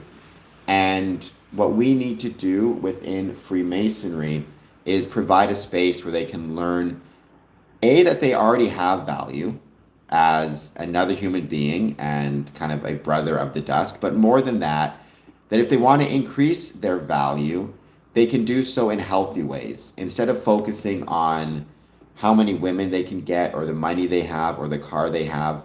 If they focus on kindness, charity, friendliness, being a brother, showing up on time, and trying to build a better world, that is where they find their value, not in how much money they have in the fancy car that they drive. Um, and giving them a space to talk about things that they're struggling with as a man, as an adult, as someone who's trying to be a provider, and not shame them for that or shame them for how they feel, but giving them a chance to talk to men in a healthy, safe space.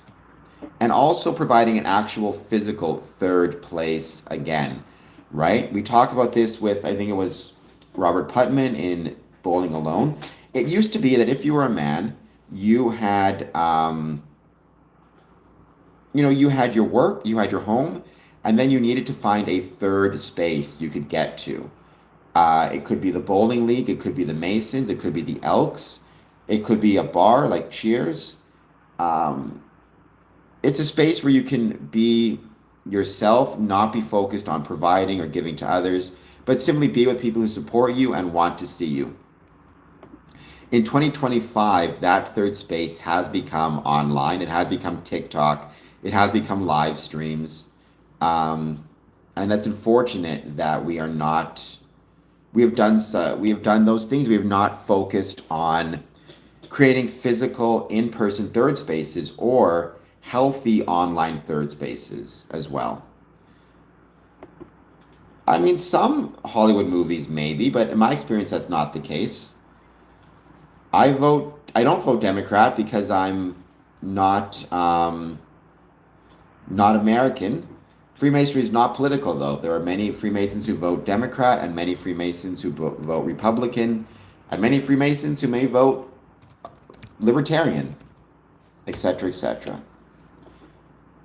Yellow banana. I mean, I would say I don't think necessarily any one group is a chosen people. I think the Supreme Being offers his love to all people equally, but that is a religious question, and I'm not religious by any means, so, or theological.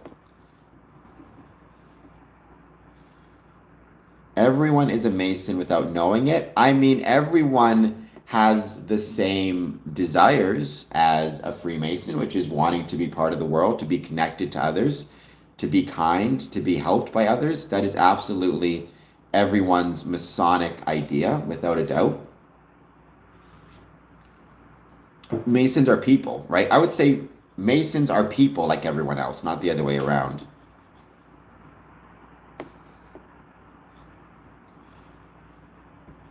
Well, I voted for Mark Carney, David Thompson, so you take that for whatever it's worth. I'm doing well, Droll de Camp. How are you doing? Thank you for being here. I hope you're doing well.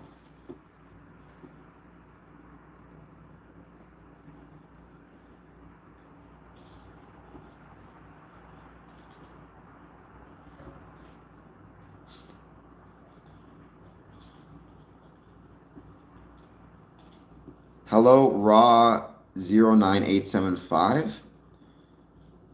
I think you're new to this stream. Please hit like, please hit subscribe. I would be grateful. I hope you're doing well. Thank you for being here.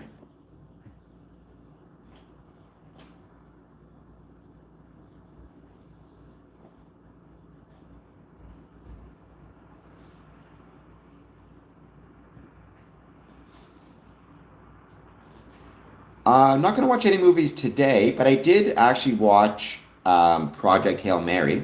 Great movie. I would recommend it. Well, we'll see. I mean, who knows when the next election will be, David Thompson, but we'll see what happens. He might get elected. He's certainly been a politician for a very long time, Pierre Polyev, which means he understands elections and campaigns. Yes, he didn't win the last one, but that doesn't mean he won't win the next one. So we'll see. So I've never been a big fan of cartoons, including Shrek, but I know a lot of people, including my like younger cousins back in the day, loved that movie. So good book too, from what I remember. I read it. It's a good book. I like scientific books like that. The really cool thing about that book is just this idea that, like say with The Martian, that you can use science and rationality to solve problems, right? That is what you need to solve problems. Science, rationality, whether it be that you're trapped on Mars or whether it be that you're trying to save your son and meeting an alien life form. You can use science and you can use rational decision making to do some pretty incredible things and some pretty amazing things.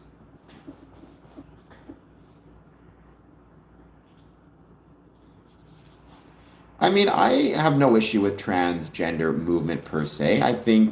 I don't know what's going on in your mind. I don't know what you're feeling, but if there is something within your mind telling you that you are in the wrong body or your gender is incorrect. I mean, I always kind of think of it as mix up in the factory.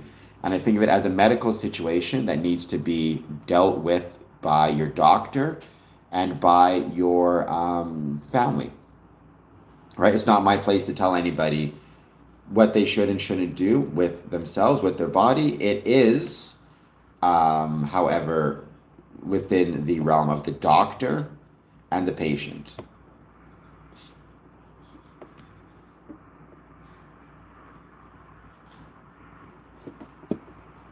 I mean, what I'd say is in terms of, again, within Freemasonry, when it comes to, for example, being fatherless or not fatherless, or whatever it might be, the most important thing to keep in mind and remember um, is there are spaces where you can find mentorship. I do think for young men, Freemasonry or DMOLA can be one such space.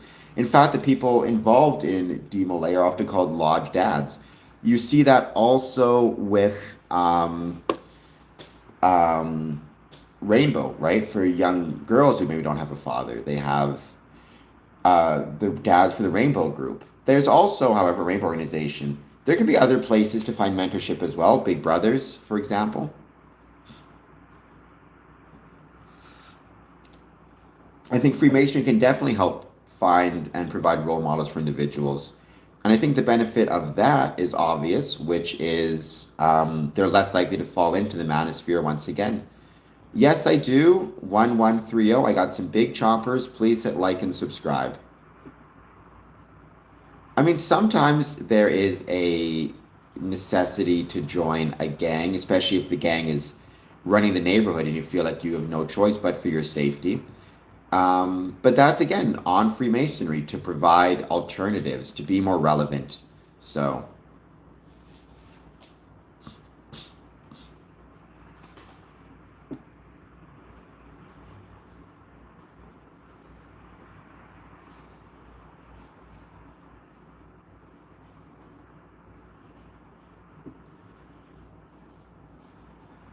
yeah, I think, look, a little bit of aggression is important without question, but it's about controlled aggression and controlling your aggression. That's what matters the most.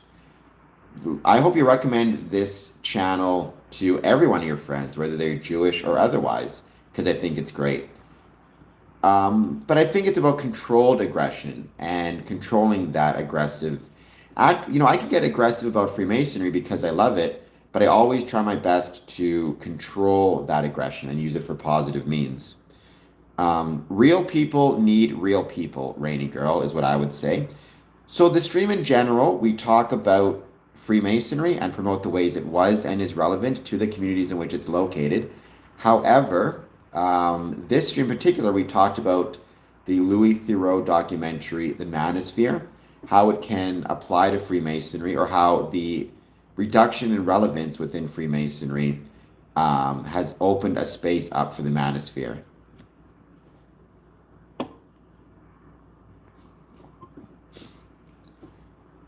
Oh, hello, Rahul Singh. I'm a member of a Masonic Lodge in Israel. I see the Israeli flag there, interestingly enough. Please hit the like button. Please hit the subscribe button. I'd very much appreciate it. The Muggin Journey, if I'm pronouncing that correctly. Also, please hit like, please hit subscribe. I would be much appreciated. Do you have any questions or thoughts on Freemasonry? Marcus Aurelius wasn't, he wrote the Meditations. He's the last of the good emperors before his son Commodus took over. I think he did a lot of great things within Freemasonry, a lot of not so great things within Freemasonry, within the Roman Empire, excuse me. I think Stoicism definitely had a major impact on Freemasonry, especially when it came to the Stoic,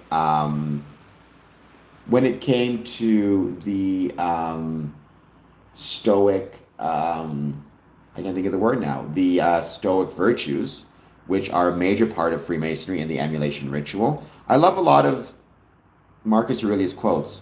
What are you afraid to lose when nothing belongs to you? I think that's an incredible quote. Yeah, I mean, don't forget, though, he also wasn't perfect, right? He was the last of the good emperors for a reason, so. No worries, the mug and journey. I appreciate you being here. It's one of my favorite quotes. Nothing belongs to you, so don't worry about losing anything. Just enjoy your life as much as you can. That's really all you can do.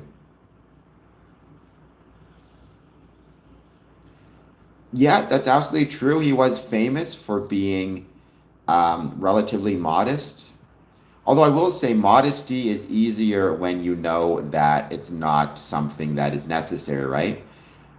Choosing to eat plainly when you have the ability to eat more fancifully um, might not be as much of a sacrifice as those who simply must eat modestly.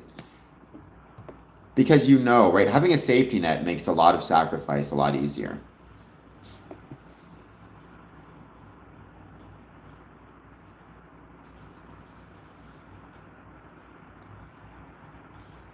Yes, Jay, it's one of my favorite quotes without a doubt. And Jason, thank you for being here. Please take a moment to hit that like button, hit that subscribe button. I hope you're doing well. And let me know how your day is going. I'm never to hit the subscribe button, hit the like button. Let me know how your day is going. It was a very great diary. I mean, Marcus Aurelius seems to have become the most famous, the most famous Stoic.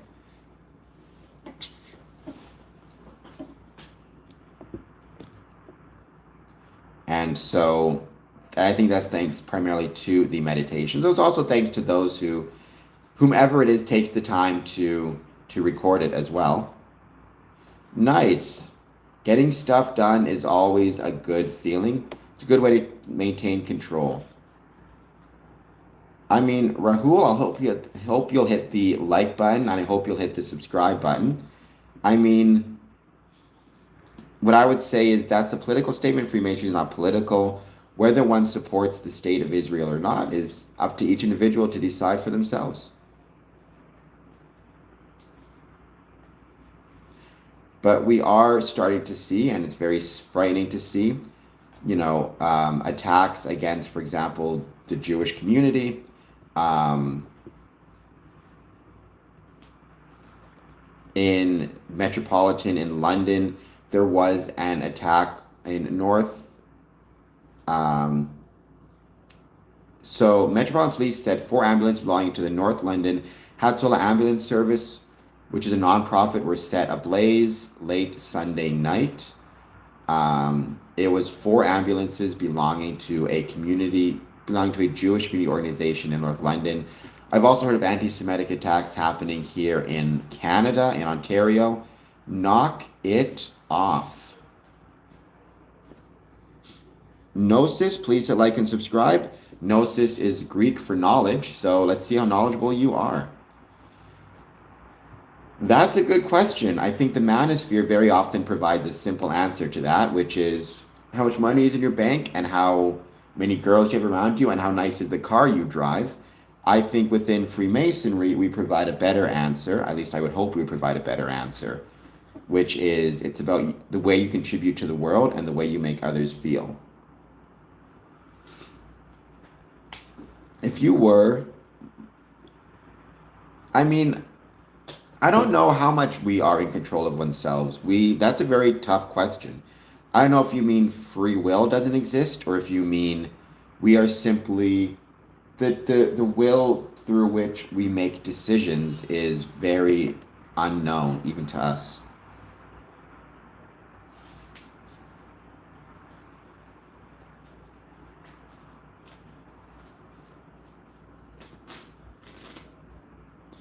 I think what it means to be rich is you make those around you feel better and you have good friends.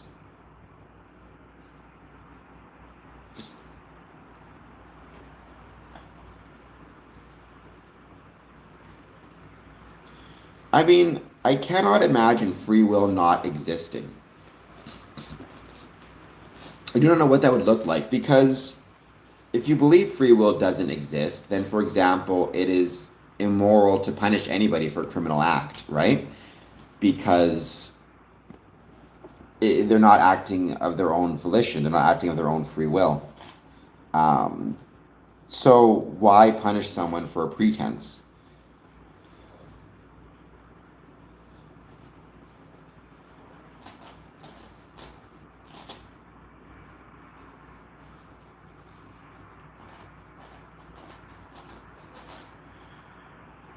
he had nothing materially, but he had things in a non-material sense. And I think that's the point about rich and fame and power and influence. At the end of the day, maybe that stuff doesn't matter as much as we like to pretend it does. Maybe what matters is the way we treat others around us. Might be the far more important thing to keep in mind.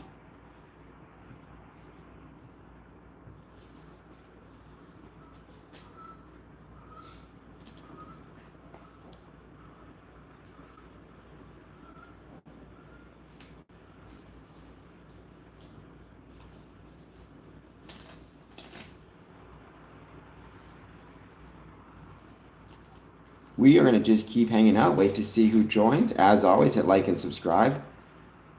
I hope that you guys found what I talked about in terms of the manosphere interesting, and again, the way that the decline in the relevance of Freemasonry has opened a space for people in the manosphere. Did you do I haven't done any exercises today yet, but I might do some tonight. We are spirits in the material world. Absolutely, that is the case. And I'm very proud. I think we also have important that we take care of that material self. We don't want to think of ourselves as being so exclusively spiritual that we don't forget about the physical selves and caring for that. Exercise, eating well, getting enough water, that stuff is incredibly important.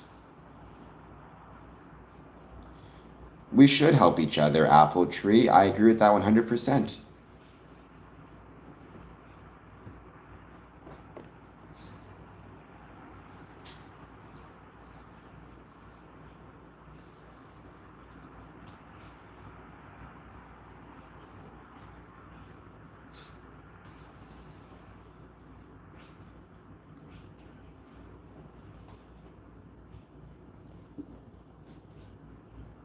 We're just going to hang out a bit longer, wait to see who joins. Please take a moment, hit the like and subscribe button. Knock on wood, because I also think we've gotten very close. Sometimes we feel like we're getting close once again in some ways, and it's very scary. So I guess we'll see what happens.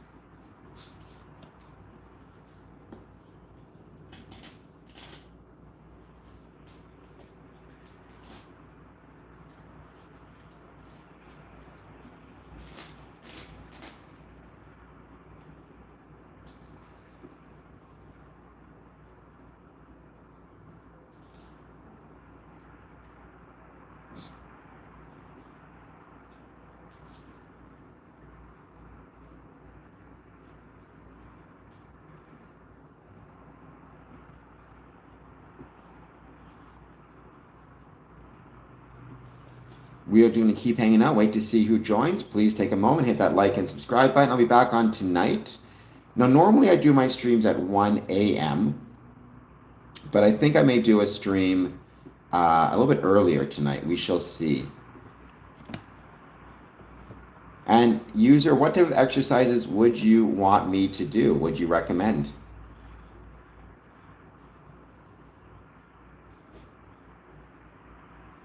In terms of travel, ICE officers will begin assisting TSA as shutdowns frustrate travelers. U.S. President Donald Trump's, the reason I bring this up is because we as Freemasons should be travelers. U.S. President Donald Trump's decision to order federal immigration agents to U.S. airports to help with security during a budget impasse is drawing concerns that their presence may escalate tensions among air travelers frustrated over hours-long waits and screeners angry about missed paychecks. Trump made clear on Sunday he was going ahead with the plan to have immigration enforcement officers assist the Transportation Security Administration by guarding exit lanes or checking passenger IDs. We'll see what happens with that.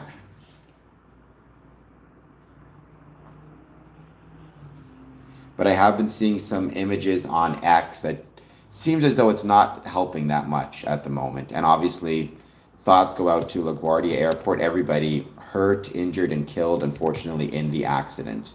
It was an Air Canada plane. I've flown Air Canada many times. It's an incredible airline, and yeah, it's incredibly sad. Thoughts are with everybody. I've said a million times, I'm grateful to all of the airport staff, crews that make it possible for me to travel, whether it be the flight attendants, the pilots, the ground crew, the environmental and custodial staff, the workers, the TSA agents, the customs agents. Without them, it would not be possible for me to travel. So I'm grateful to them, and it just sucks. I understand LaGuardia is back up and running once again, but I would say probably expect some delays.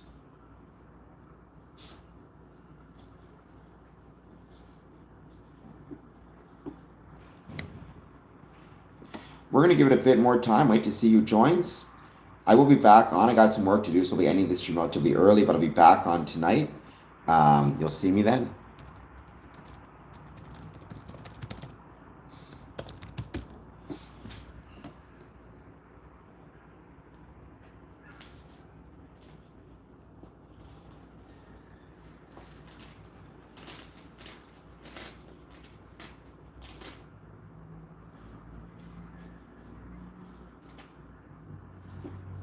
CUDIE, and thank you, Di. Thank you for being here as always. Hope you'll share the stream with other people. I would be grateful.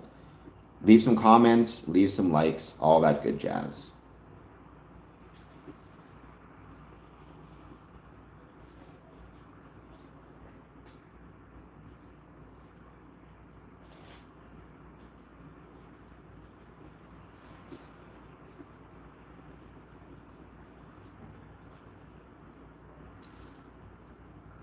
Do you think aristocrats are higher than royal family? I don't know who the aristocrats are.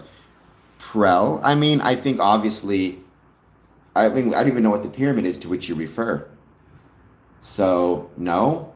I mean, I don't believe that there's a single pyramid of hierarchy where there's somebody at the top controlling the world. I think different countries will have different hierarchies. So, but I can assure you, and everybody watching this, Freemasonry is not at the top of that hierarchy or any hierarchy.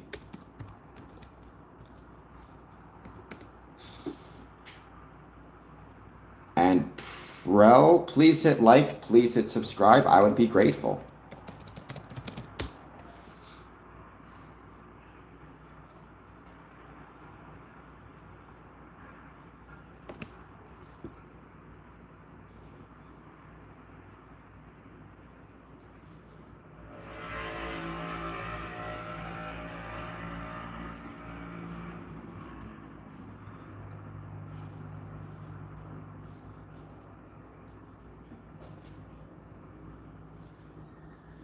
Carney? Well, Carney is the Prime Minister of Canada.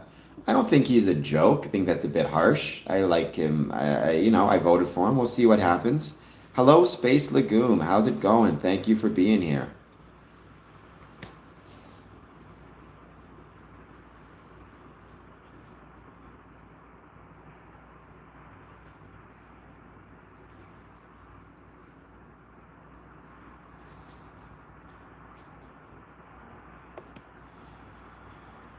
Well, we'll see. I mean, the question is he going to be elected or not? We don't know when the next election is going to be.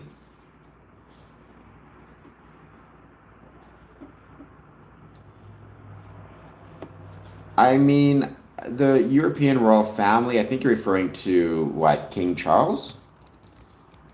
I'm not sure.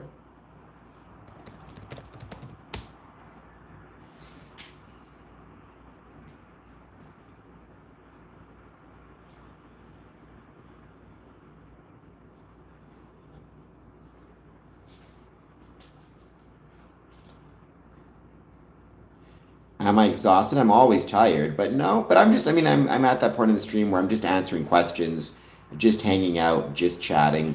So let me know if you have any thoughts. And Prel P, I mean, Freemasonry, we have had many members who have been part of monarchies and kings and presidents and nobility and aristocrats. We've also had many plumbers, politicians, janitors, custodians, lawyers, unemployed people, and everything in between. Freemasonry is not exclusive for any social class, rich or poor. I think Scream 7 is the highest grossing Scream movie of all time, which is awesome to see and well deserved. I mean, I said before, it's not my favorite Scream. It's actually my least favorite Scream, but it's still a great movie. And if its growth is going to allow, the continuation of the Scream franchise, then I think all the better. It gives us a chance to get, I believe her name is Melissa, I think. The main final girl from Scream 5 and 6, if it gets them back in, I think all the better. Um, well, I would rather you make me a wheelchair, but okay. Well, that definitely helped, but keep in mind, I mean, spoilers were out after the first couple days, and people still went to see it, and I think a lot of people went to see it multiple times. So I don't think it was exclusively Stu, but I do think the idea that Stu might be alive definitely drove early interest and created a lot of momentum, without a doubt.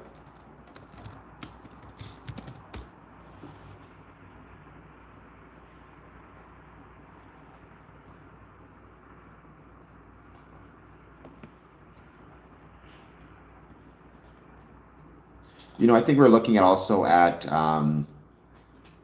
also looking at Project Hail Mary is probably going to go over 200 million. I don't know what a master builder, I mean, a master mason, worshipful master, I think is what you might be referring to. Grandmaster? No, I mean, I tend not to buy physical media anymore, which I think people should because I love physical media, and I think the lack of physical media in our culture is actually a detriment to it and down. But no, because I don't watch a lot of Blu-ray. I tend to do everything on streaming. There are many Freemasons in Israel. I'm a Freemason. I'm a member of a Masonic lodge in Israel. There's also Freemasons in Jordan, Lebanon. So I don't know where you're getting that information from, Ave Deus, but it's baloney. I'm proud to be a member of Masonic Lodge in Israel. So I guess you can take that for whatever it's worth. Nice try, vegan. No, not going to say that, but good effort.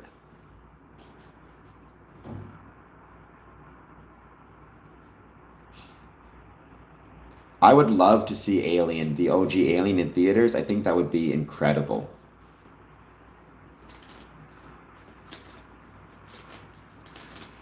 Well, not officially, certainly, because Freemasonry has, the Vatican Church has said if you're Freemason, you're not allowed to take communion.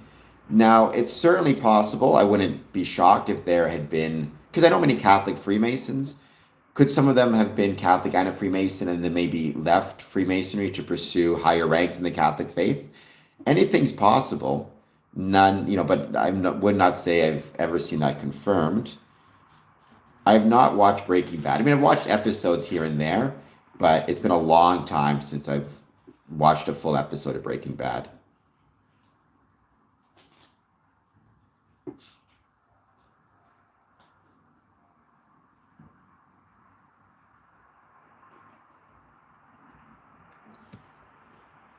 I've never had the chance to visit it, sadly. I wish I could. It's called Lodge Holy Land number 50.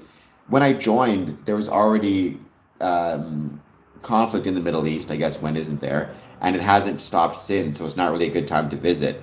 But I understand Freemasonry in Israel is fairly popular.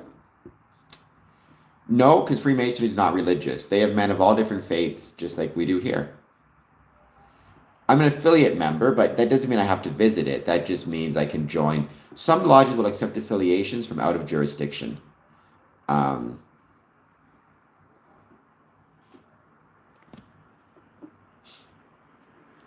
and Breaking Bad is one of those, or I prefer baking bread to Breaking Bad. Yes. If you have the choice, don't break bad, bake bread. Try saying that 10 times fast.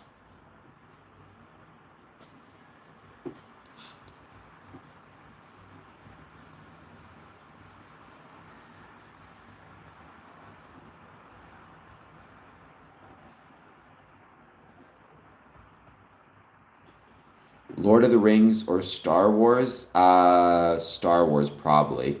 No, because we're not going on any crusades. Freemasonry is not a religion, so we cannot have a crusade, which I would consider to be a religious term.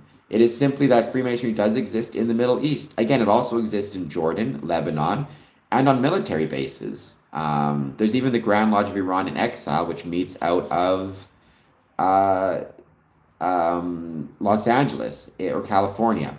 Freemasonry did exist in Iran until 1979 when it was outlawed. So there you go.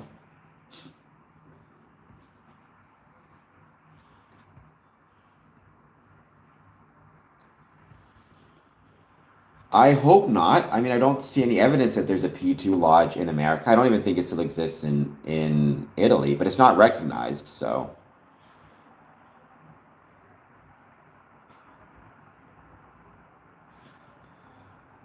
let's not have any crusades because that means a lot of people might be killed, and we don't want anybody to be hurt. So how about no?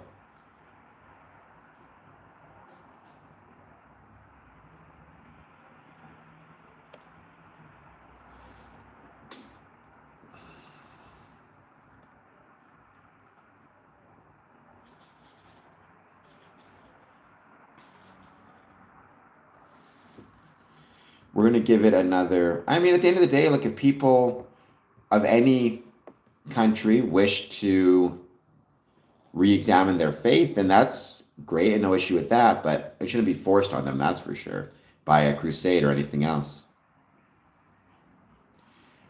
That is true. I mean, you never want to look at a single individual and judge a whole group by that individual's actions, but there is no evidence that Epstein was a Freemason. At least I've not seen any. I have no idea. You'd have to ask a Jewish person, and even then, I don't think it's a communal thing. I think every Jewish person will have a different view of Catholicism, because it's not as though it's one, you know, Borg-like group. Jewish people will have their own opinions on a variety of topics, including the Catholic faith. I can speak for myself. I'm not Jewish, but I can say, you know, I respect both the Jewish faith and the Catholic faith. I'm not interested in judging anybody based on their religious beliefs. I'm interested in judging them based on the way they are as a neighbor, a friend, and a brother. Um, Hello, Joshua Horn. Please hit like and subscribe.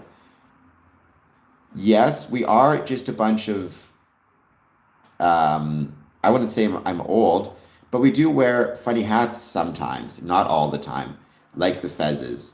Patrick Waldeck, please hit like, please hit subscribe. Joshua Horn, please hit like, please hit subscribe. Albert Pike's World War III letter is a fraud. It's a bunk. It's not actually true. He did not write a World War III letter. He did not write any letters claiming there would be a world war. So it's some nonsense.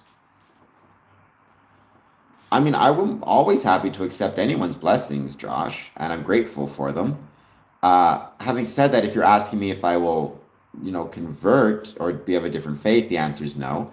But I'm grateful for anyone who would bless me.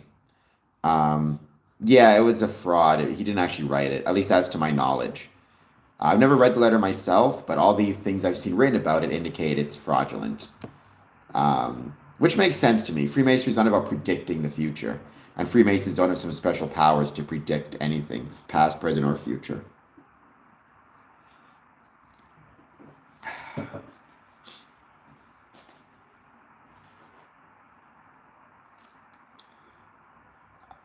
I'm your cousin? Am I actually your cousin, vegan? You could be. I mean, I don't know.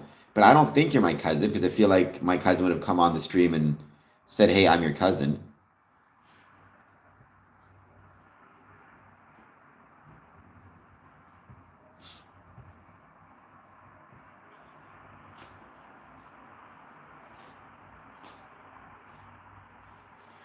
All right, I think we're going to end this stream shortly. I will be back on tonight.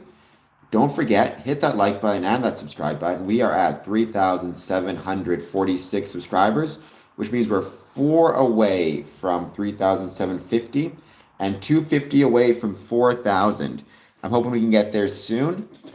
I'm hoping you guys will hit like and subscribe, and thank you everybody for being here.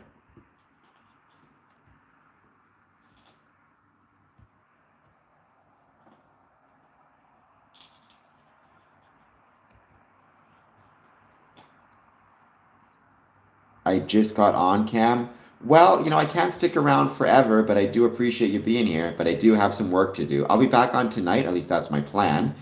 And I'm going to be doing more streaming on my personal channel as well. So, all right, I will see you soon, Space Legume. I'll talk to everybody soon. Don't forget, March 28th, 9 a.m. to 11 a.m., we have a special event happening at the Windsor Masonic Temple. I look forward to seeing you all there. Community Services Fair, completely free to join. All right, talk to you guys soon. Bye. I am getting more followers, slowly but surely, but I could use some more. So please find that like button, find that subscribe button. I'd be grateful.